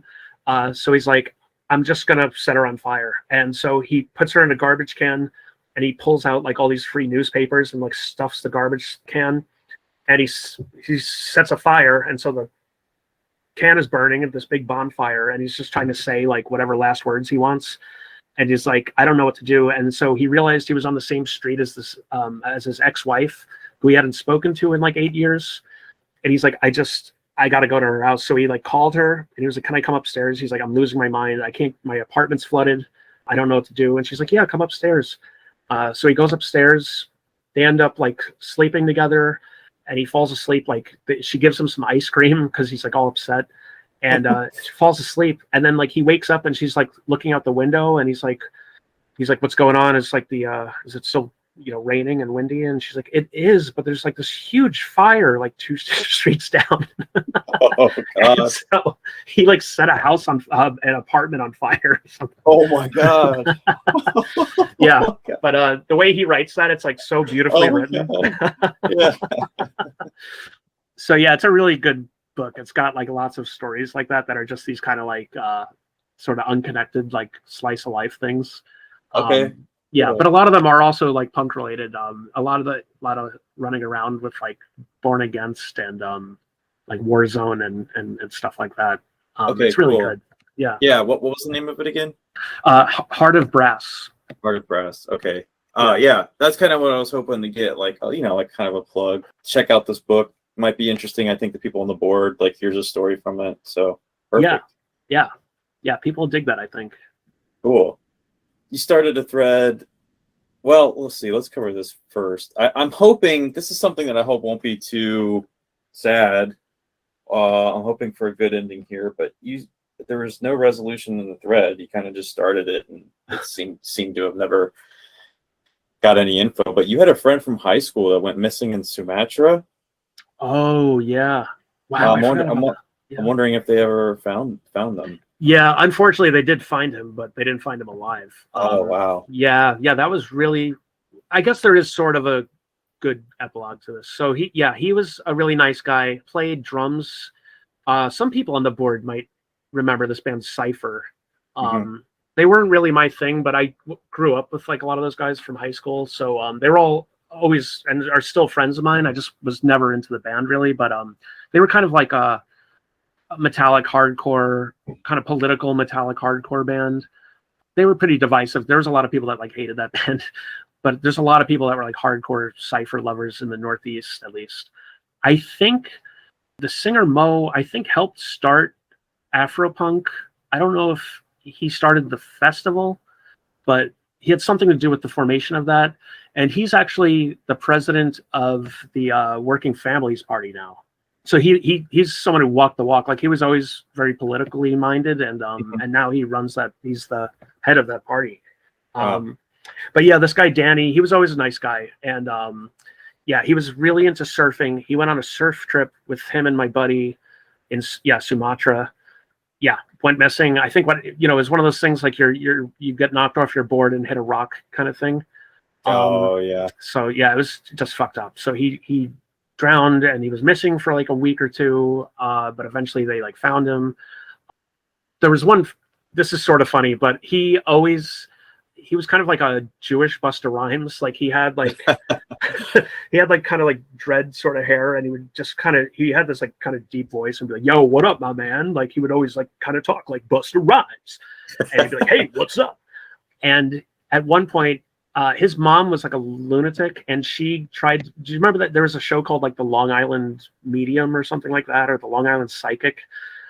She went on that show to try to get the psychic lady to find or contact her son, and of course there's a part where she's like, I'm speaking to Danny now. He says he's very safe. He misses you, but he's in a better place. And I was like, that's proof that she has no psychic powers, because Danny would be like, yo, what up? What it be? Yeah. Like if there was true connection, he'd be like, tell my dogs what it do. So I was like, that lady's a fraud. Yeah, there was a really popular psychic lady on like public access, like Rastafarian or something.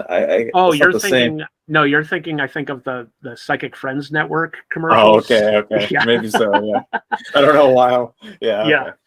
But he did. The friend on that trip ended up, because he was taking care of Danny's partner at the time, because she was obviously a mess. And she had gone on the surfing trip with him too, but they ended up actually just falling in love with each other. Obviously that shared trauma was like the anchor of it. And they actually have like a family now and are like super, together, but they never leave him out of the conversation. Like every year they do like a surfing thing for him and stuff. So like does, it's kind of weird. Like he sort of lives on and created this family despite not being alive kind of thing. Yeah. So it did sort of have a bittersweet ending. Yeah. It's a positive way to keep the spirit alive, I guess. Yeah.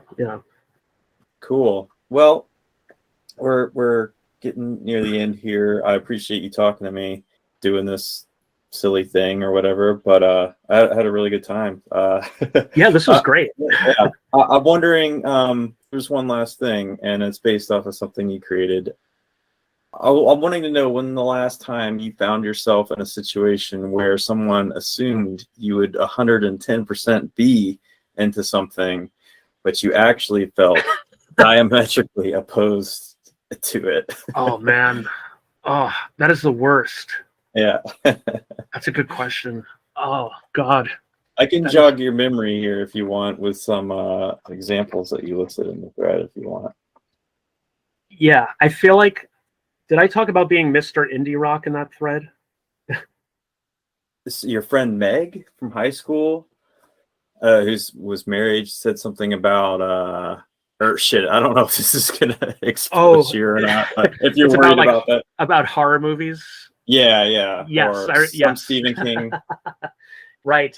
Yes, that's jogging my memory for sure. Yeah, that is, yeah, that's like kind of an innocuous one, I guess. But yeah, that at the time was like driving me nuts. Yeah, I still have a different friend, but who also thinks I'm like I love horror movies for sure, but I've never been one for like horror comedy. And Yeah. she'll constantly just ask me like, and most new horror movies are terrible, and like she'll just ask me like, oh, did you check out like Jeepers Creepers 4? And I'm like, no, and I'm never gonna check that out. Like there's no interest in seeing it. Yeah. But it's like, you're a horror guy. And yeah, maybe I didn't put it in that thread, I'm not sure, but I had this office job at like my first kind of real job out of college. I worked at Music Choice, which is it's still around. It's those stations at the end of the dial that you have like the alternative station, the rap station, the reggae station. Yeah. And I had to look up those facts that they would put on the screen and be like, Biggie Smalls loves pistachio ice cream. Like, yeah. And I remember there was a guy just having a conversation. He's like, what's that Pavement album? It's like Crookeding in the Rain, Creek in the Rain. And I was like, oh, it's Crooked Rain, Crooked Rain. And he's like, of course, you would know it. You're an indie rock guy. And I'm like, no, I'm not, but okay. And then for like 2 years, he'd be like, hey, Archers of Loaf has a new CD out. Do you want it? And I'm like, no, I don't give a fuck. Like, and like, but you're the indie rock guy. Dude. Yeah, you love indie rock. Yeah, there was a lot of that. I remember like, I think I did talk about this part in that thread, but like when I was in law school, like as you can imagine, most of the people in law school are like terrible, terrible people, and they have like no interest in anything. And I mentioned I was going to Memphis with my girlfriend, and I was like, yeah, we're gonna go to Graceland, and people were staring at me like I was like out of my mind. And they're like, so you like worship Elvis? And I was like, no, but I do think Elvis is cool. Yeah. And they're like, so you're like, you want to go to like Graceland to like cry about Elvis? And I'm like, no, it's just an interesting place to go. What the fuck is wrong with you? And then I'm like, but I do like Elvis. And like, an Elvis song? I'm like, yeah, yes, I like Elvis. And then it's like this Seinfeld thing where like suddenly I'm like becoming Elvis super fan. And I'm like, I guess I know more about Elvis than I'm in the top 2% of Elvis people compared to people that don't know about Elvis, but I don't. Yeah. Yeah. So it was You're like just because I know like his favorite cereal when he was 12 years old. Yeah. Yeah. And then it's like for the rest of like law school, there's like some girl that would be like, hey, I saw this like Elvis movie. And I'm like, I don't care. Like Elvis guy. That's funny. Yeah. I don't know. Like, yeah, there's people just like assume.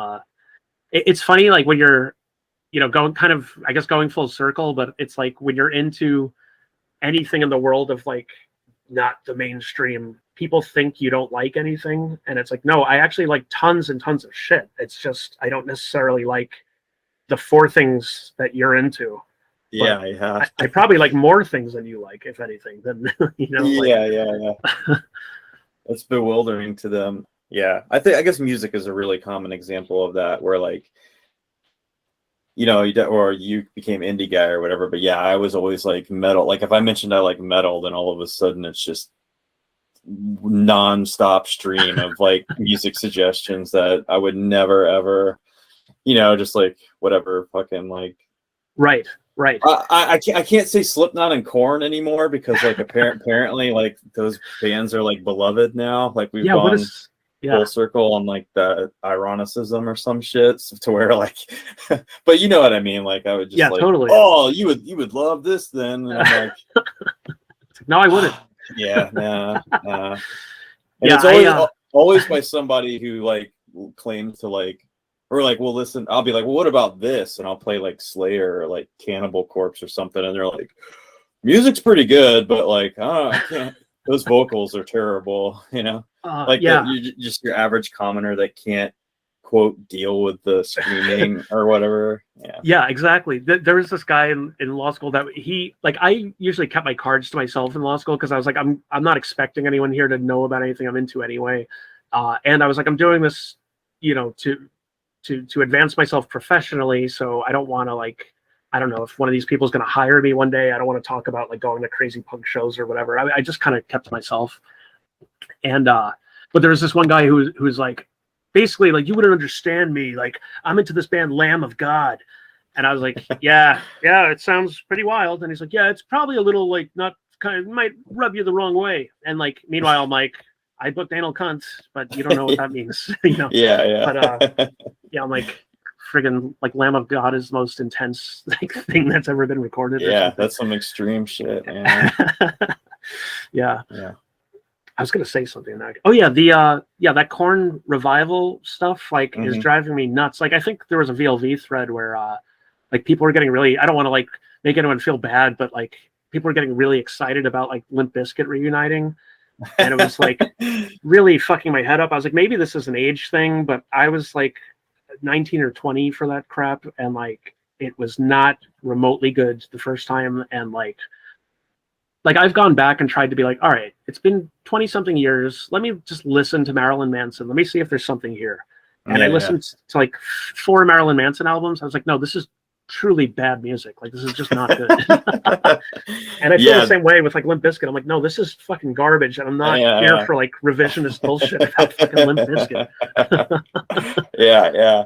The most I guess VLV relevant example for revisionism in that aspect would be the chat pile thread, the band that's taken the world by storm that everybody loves now. It's I don't know if you've looked, but it's just the noise rock band that got blown up because they, for a number of reasons, they're a pretty cool band, I guess, and they got positive reviews, and everybody kind of latched onto them because people love a noise rock band. I keep talking about this I'm psychotic now, but it's making me, I don't know why I'm so hung up on it, but the gist is one of the band members just keeps talking about how much they love Korn, and people can't get enough of the fact that this dude is saying this, and I'm really struggling with figuring out why that's so cool. It's I know part of it is this ironic thing or whatever, but then it's just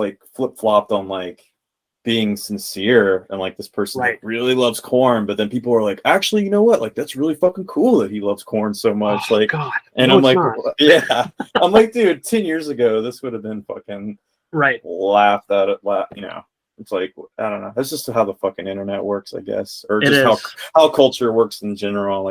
The sways, the things come back, and I guess Korn is retro cool now, so it is funny though, because it makes you wonder. I remember I went through a serious Doors phase when I was 14 or 15, and I'll defend the Doors overall. I don't think they're an all-timer, but I like some Doors songs. But I remember talking about them, and my uncle who was 40 or 50 at the time, and this is 1994 or something, he was no, he's that is garbage, that's complete bullshit. And whether he was right or wrong, he was you should be listening to the Stones, fuck the Doors. But it just makes you think shit, what if the Doors were the Smash Mouth of the 60s, and the Stones were the Oasis, and you're fuck, what if Emmylou Harris was Gwen Stefani, and I shouldn't be listening to her because she's corny. Yeah. Oh man, you just foisted a whole lot of anxieties upon my listening habits now. I just I just saw Emmylou. Oh really? Yeah, she was great. That's awesome. Yeah, she's 75 now. One of my all-time. Well, I love her music, but yeah, man, some of those photos of her and all those insert on the album covers and inserts, it's just dude, it makes my heart melt. And it's just a wholesome way. I wish, that could be my wife, and we don't even have to have sex. Right.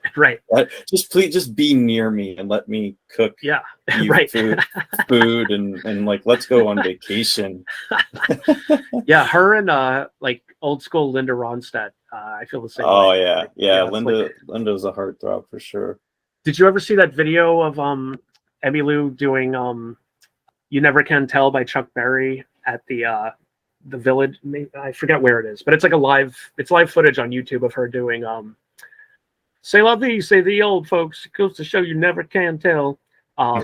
It's awesome. She does a really good cover. Damn, no, I haven't seen that. I'll Yeah. check it out. Yeah, it's awesome. Sick.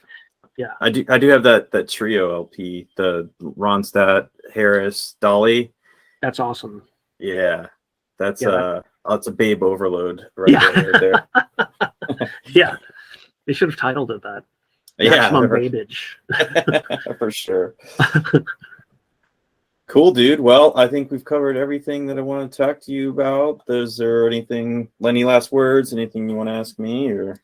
Yeah, no, this was like a lot of fun. Do you like, how do you feel about the board these days? Do you feel like because I feel like it's gotten healthier the last, I don't know, 2 or 3 years. Maybe COVID quarantine was part of it, but like, I feel like it was going through a period where I was worried like it was going to like just die out. But like, I personally kind of feel like it's like, even if I don't contribute as much as I used to, I still read it every day. Yeah. I think it's in a good spot. Some people talk about opening registration and shit. I used to be open registration, but now it's like the culture has been of that message board is so like compacted with like so many layers of sediment that like only so many people are like even fit to interact with it now. Right. That I don't even think, even if people did join, which I am skeptical, like how many people with like, Reddit and Twitter would just randomly be like, what's this message board about? Like, how would you even get the word out about it? Like, I guess it would start with posters being like, oh, hey, like you can join, like talking to their friends, like you could join this board now if you want. Right. But yeah, I think it's in a good spot. Like, I don't think I would want a bunch of outsiders coming in, especially as somebody who has 30,000 posts. Like, I don't need, I don't need people seeing what, like, everybody that I'm already kind of anxious about how many people on the board see my posting, even though I post a lot. But yeah, but I do check it every day. I think there's a lot of great people on there, and it has like it's way less active than it used to be, but it's the trade is that I think there's some really rich discussion that go on, and there's still a little bit of the hijinks left that makes VLV great, like there are. It sucks that there was that board wipe because there was a lot of gold that got lost, like both from other people and I think for myself also. Like I used to post so much more and make a lot more threads, and then I realized like the wipe cut out probably like 80% of the threads I ever made. Yeah, and even the threads you do make, it's like it's hard because like some of the, I don't know how this happened, but some of the posts, like some of the threads are there, but the posts are gone. Like it only goes back so far, so it's like hard to even do research for this thing I'm doing sometimes because I'm like, what the fuck was this even about? Like I can't see the beginning of this thread. Right. Yeah, it's really a shame. I mean, I don't know anything about coding. It sucks that I know like it's not even something to ask for because it's someone else's, has to take their time to do those things. But like I don't even know. I guess search is a much more complicated thing than you think it is. But like it sucks that those features like don't really work. Yeah, well, there is a good search. The user Red Dwarf. Have you used his search feature? Oh, that's right. I meant to use that. I forget it exists. Yeah, it was. Keep trying to get somebody to sticky it, but nobody has stickied it yet. But if you go to user Red Dwarf and their threads created, you'll see the search thread, and just like you can favorite that or whatever. I use it all the time because it works really good. I mean, you just have to take one extra step to like open that up and log in, and then like it searches really well. It's funny. Like you mentioning some of the posts I made, I'm like, wow, I can't believe how long ago that was at this point. And like one thing I'll say about BCO is like, I guess because they have so many like tech dudes that are running the infrastructure in it, there's always someone like tweaking it, I guess, or something. I'm not really sure, but but it's really like kind of a bizarre snapshot of the last 20 years of my life because I can go back and find the very first post I ever made and be like, wow, that was some of Oh, them wow, trigger yeah. memories where I'm like, I remember writing that because I was sitting here because there was a snowstorm, and it's like a very weird thing. And like there's people I've probably met more BCO people just because it's more New York based Uh-huh. than VLV people. But I'm like, man, there's people that I consider like decent, pretty good friends, and I'm like, I only met them because of this message board. So it's and you know VLV also. There's people I like chat with and like text and stuff that are awesome people, and it's weird to think like it doesn't extend any earlier than this message board. It's like directly because of this message board. Yeah, You know? yeah, for Um, sure. We've been on this shit for a long. Do you use Reddit or anything like that, or do you? It's funny. I just started like this year using Reddit because I'm like hesitant to dive fully into like a whole other fucking horrible internet suck thing, you Yeah, know? yeah, yeah. But I really have been liking that explain it to me like I'm five Reddit just because it's Okay. like it's interesting. It's just someone asking someone will just ask a question about something you always wondered about, like how do we actually fall asleep? How does that work? And then some scientist is like, here's how the layman version of like how going to sleep works. Yeah, yeah. So that's kind of interesting. But I've never used Reddit really for. I tried using it. I used to be obsessed with. I guess everyone is with tracking down certain things from like your childhood that you can't remember what it is. Yeah. And I was really good at it, and I successfully figured out like if I had a list of 30 things, I've gotten over the years like 27 of them, and there was still like 2 or 3 things, and I used Reddit for that to try to figure out what it was, but nobody had any bites. But I should probably try to fish on there again. Yeah. Maybe you should. Or there was actually I didn't ask about this, but I did have it written down. The early 2000s show where a bunch of hip kids hung out in a basement and showed each Yeah. other. But you got to ask Reddit about that and find Yeah. out what it is. There was somebody, I don't know if it was in that thread or if somebody in real life was like, I know what the fuck you're talking about, but I have no idea what that was. And like, I got to try looking that up again. It's such a hard Yeah. thing to look up because you can't Google like internet videos, group of kids. Like, Yeah, it's like been done a million times Yeah. now. right. Yeah, I thought for sure I knew the question or knew what that was, but then I didn't. And then I realized like there's been way more of those than I knew existed. Like, Yeah. yeah. Well, It's so funny. Yeah, I'll plug. I do. I DJ sometimes as 86 Mets, and I make like I haven't done it in a long time now, but I have a mix cloud where I've made like kind of like I pretend it's a radio show, but it's basically like a long mixtape. oh, cool. So yeah, if anyone wants to peep those, you can look up DJ 86 Mets on Mixcloud. Nice. So do you DJ clubs in Queens? Yeah, I had a regular thing at like a bar restaurant spot near me, but they've been ghosting me lately. But yeah, I've usually like around Queens or Brooklyn. It's been really tough lately. I think like I'm hoping it's not because I suck and it's because just they don't have enough money to throw around to like hire DJs these days.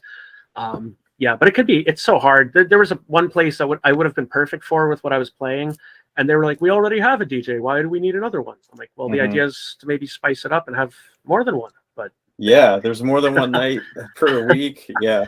Right. Oh, what kind of stuff do you play? Do you play Oi and punk and shit? No, I usually play like funk and disco and like kind of like dance music. Not like techno dance music, but like just kind of like soulful, dancey, sort of like good vibe stuff. Yeah. Cool. Yeah.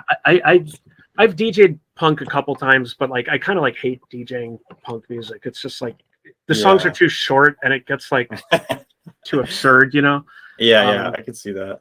Yeah. I used to DJ like a lot of like doo-wop and like garage rock and 50s, like rockabilly and stuff. Like that's always a good time too. Yeah. That sounds fun. I actually never thought about DJing before, but this year, my friend here in Austin, we have a mutual friend that owns an Italian restaurant, a truck or whatever, but it's like really great food and has like really high ratings and is like respected as like an Austin staple now for like Italian food truck. But they opened a brick and mortar, like kind of like on the outskirts of town towards the Lake Austin. if anybody's familiar with Austin, but it's like 20 minutes away from like where I'm at, which is like south of downtown. But anyway, he was the bar manager, and now he's kind of trying to become the person that coordinates events and stuff, because it's like a really nice location. They have a outdoor patio, and then that patio like extends down into like this like yard. Oh, that's awesome. Area. Yeah. So they've got like room to do stuff. Like I could definitely do shows there or whatever. And he was asking me, he's like, you know, do you know anybody in town that could like, you know, like that we could just book or whatever? And I suggested this guy Tropicana Joe that I had heard of, who his deal is that he spins Exotica like 45s and shit like that. And that worked out great. Like they booked him, and like he's apparently like a really cool, nice dude. I had personally never seen him before, but I just heard he was cool. Mm-hmm. That relationship's working out great. But we were at a friend's house, and it was like for a little birthday celebration for me, like low key. And he was just like talking about all this, and he was like, dude, you should, I don't know, we were talking about like records or something. I had just made him like a country mixtape, him and his partner, that they really liked. And he was like, dude, you should, he's like, you should just DJ at this restaurant or whatever. And I was like, I never really thought about it, but now that you mention it, that sounds like maybe the perfect thing for me to do. And so I think I'm going to start doing that.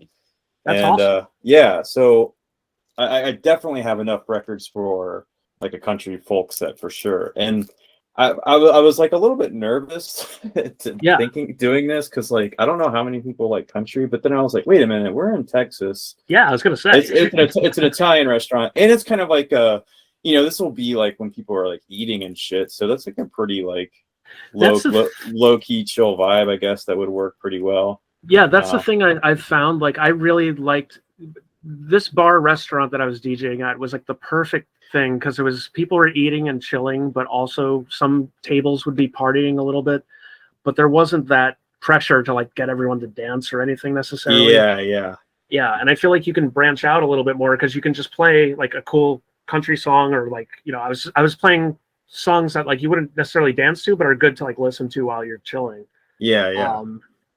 And then I'd make it like a little bit more like upbeat as the night went on. But yeah, I love that vibe. That's kind of like more fun to me than doing like a crazy Friday night like party thing.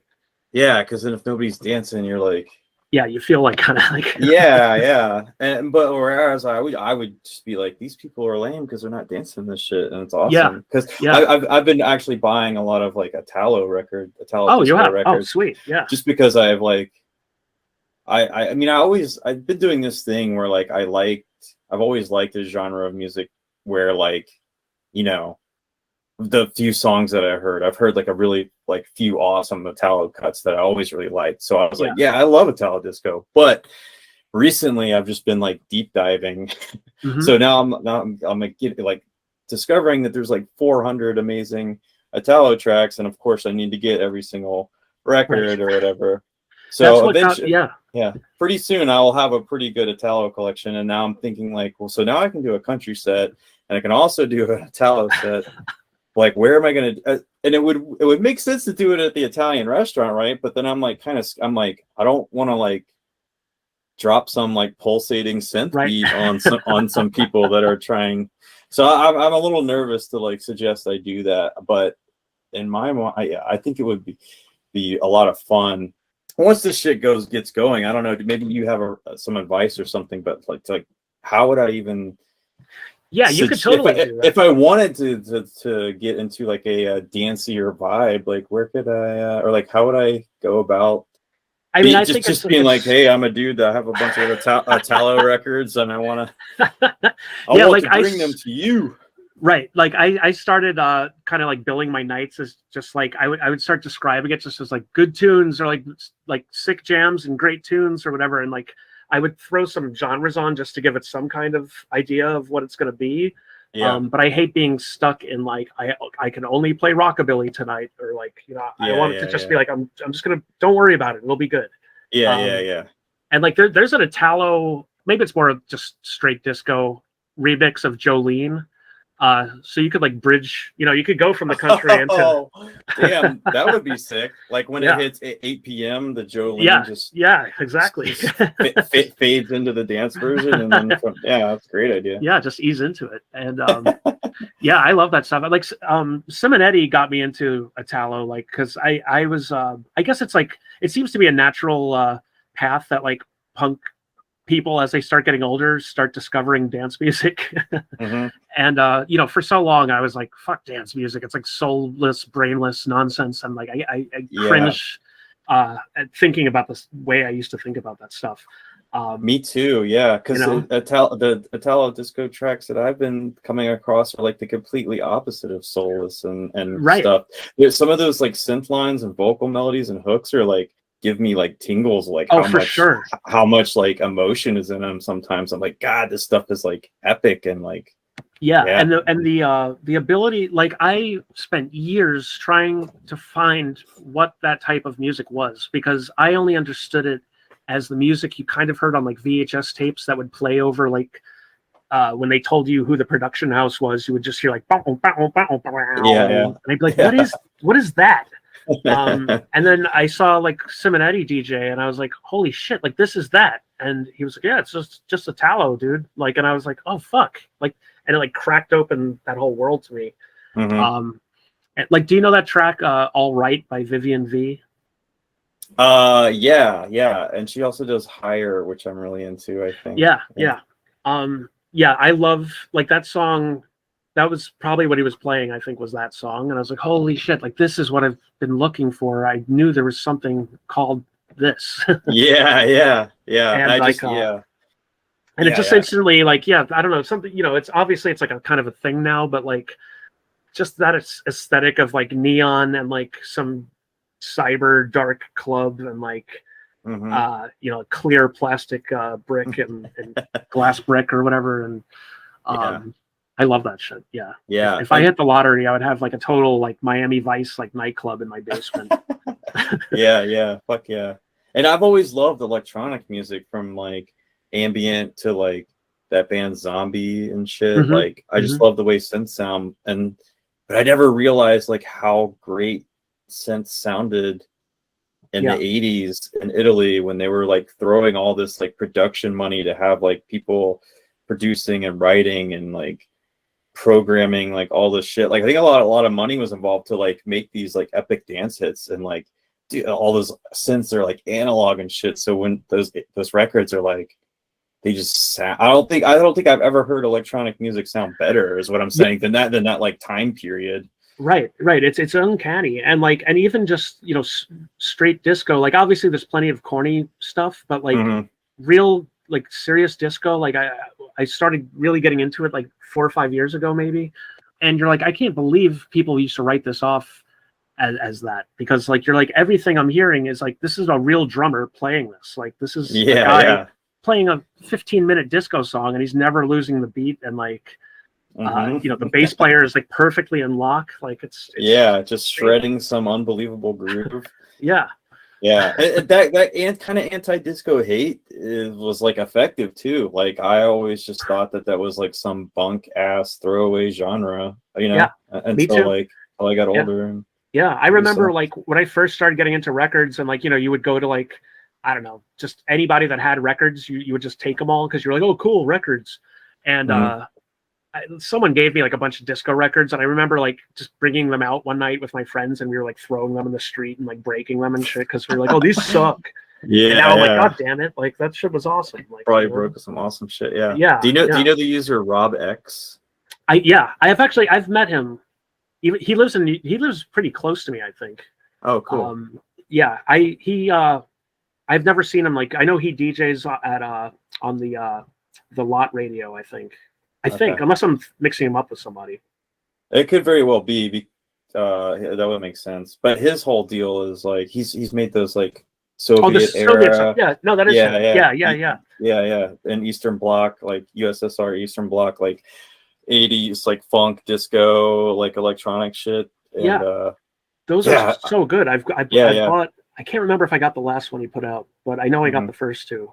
Yeah, those mixtapes are awesome. And then he started like posting a bunch of like he brings a lot of those records into the States and sells them for like what I consider like really good prices. Like a lot of the shit he sells is like between 10 and $20 per LP, and like there's some amazing fucking music. Yeah. I bought like I have like 30 LPs now, and I don't know the fucking names of any of them. Right. I know you can't even. Yeah, they're usually in a different language, and I'm just like, okay, but like there's a fucking fat groove on this, so Yeah. I'm into it. Yeah. Yeah, that shit's awesome. Yeah, I keep I should have jumped on those sales more. I have such a depressingly huge amount of unlistened to vinyl at this point that I just haven't gotten to.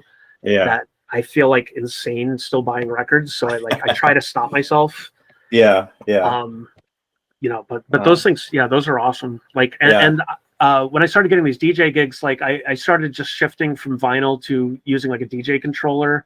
And even though it's not as cool as having the records, like it does open you up to being able to access so much more, you know, music if you're okay with playing like MP3s or whatever. Yeah. That I discovered so much stuff like that it's like insane. Like there's so much like super dope like Nigerian boogie and funk that came out that's like the heaviest grooves, and people will come up to me like, what the fuck is this? And I'm like, it's just Nigeria, man. Like they went hard in Nigeria. Yeah, for sure. Yeah, I am open to that. It's like ideally, it's like I can definitely do vinyl only country shit now, but like, and probably a Italo soon. But like, it is stressful to think that because some of the records that I want to play are expensive, and then the Italo, and like some of the tracks that I really, really want as far as Italo is concerned are like $200. Those are expensive. 12 inches, yeah. So I'm like, God damn, am I gonna be bringing out like 35 like records that are like average $80 each, you know? Like exactly, man. Like one of my best friends is he's a fairly big like garage rock and like soul and doo-wop and rockabilly DJ here, and like he brings out like heat. Like if God forbid anyone would ever steal his box, like they would have like thousands of dollars of records. And like that just I've done a couple nights with him, and I just bring out like you can get like a lot of garage and rockabilly like repress 45s like fairly cheap. And I'm like, dude, I can't bring out the real ones. Like I have some real stuff, and I'm like, I can't do that. Like I've had that horribleness where like at the end of your night, like you go back and there's just like an open sleeve, and like you don't know if someone intentionally stole your record or if you were doing it with someone and they took your record, and like, you know. Yeah. Or just like somebody, like I freak out, like nervous, like if I was like at a dance, like if I for some reason I did get like an awesome dance party going off of some Italo records, but like scratches I'd be so nervous that like somebody would come by with like a drink, or just it takes like one spill in beer over in the crate or whatever, just like ruin everything, and you're just like, fuck. Exactly. Like I'm kind of at the point where like if I know it's going to be somewhere very safe and enclosed, I'll bring out vinyl, but like I'm okay with just bringing my laptop now. Like I kind of it sucks because especially like in Queens nobody gives a shit, but if you're DJing like somewhere cool in Brooklyn, like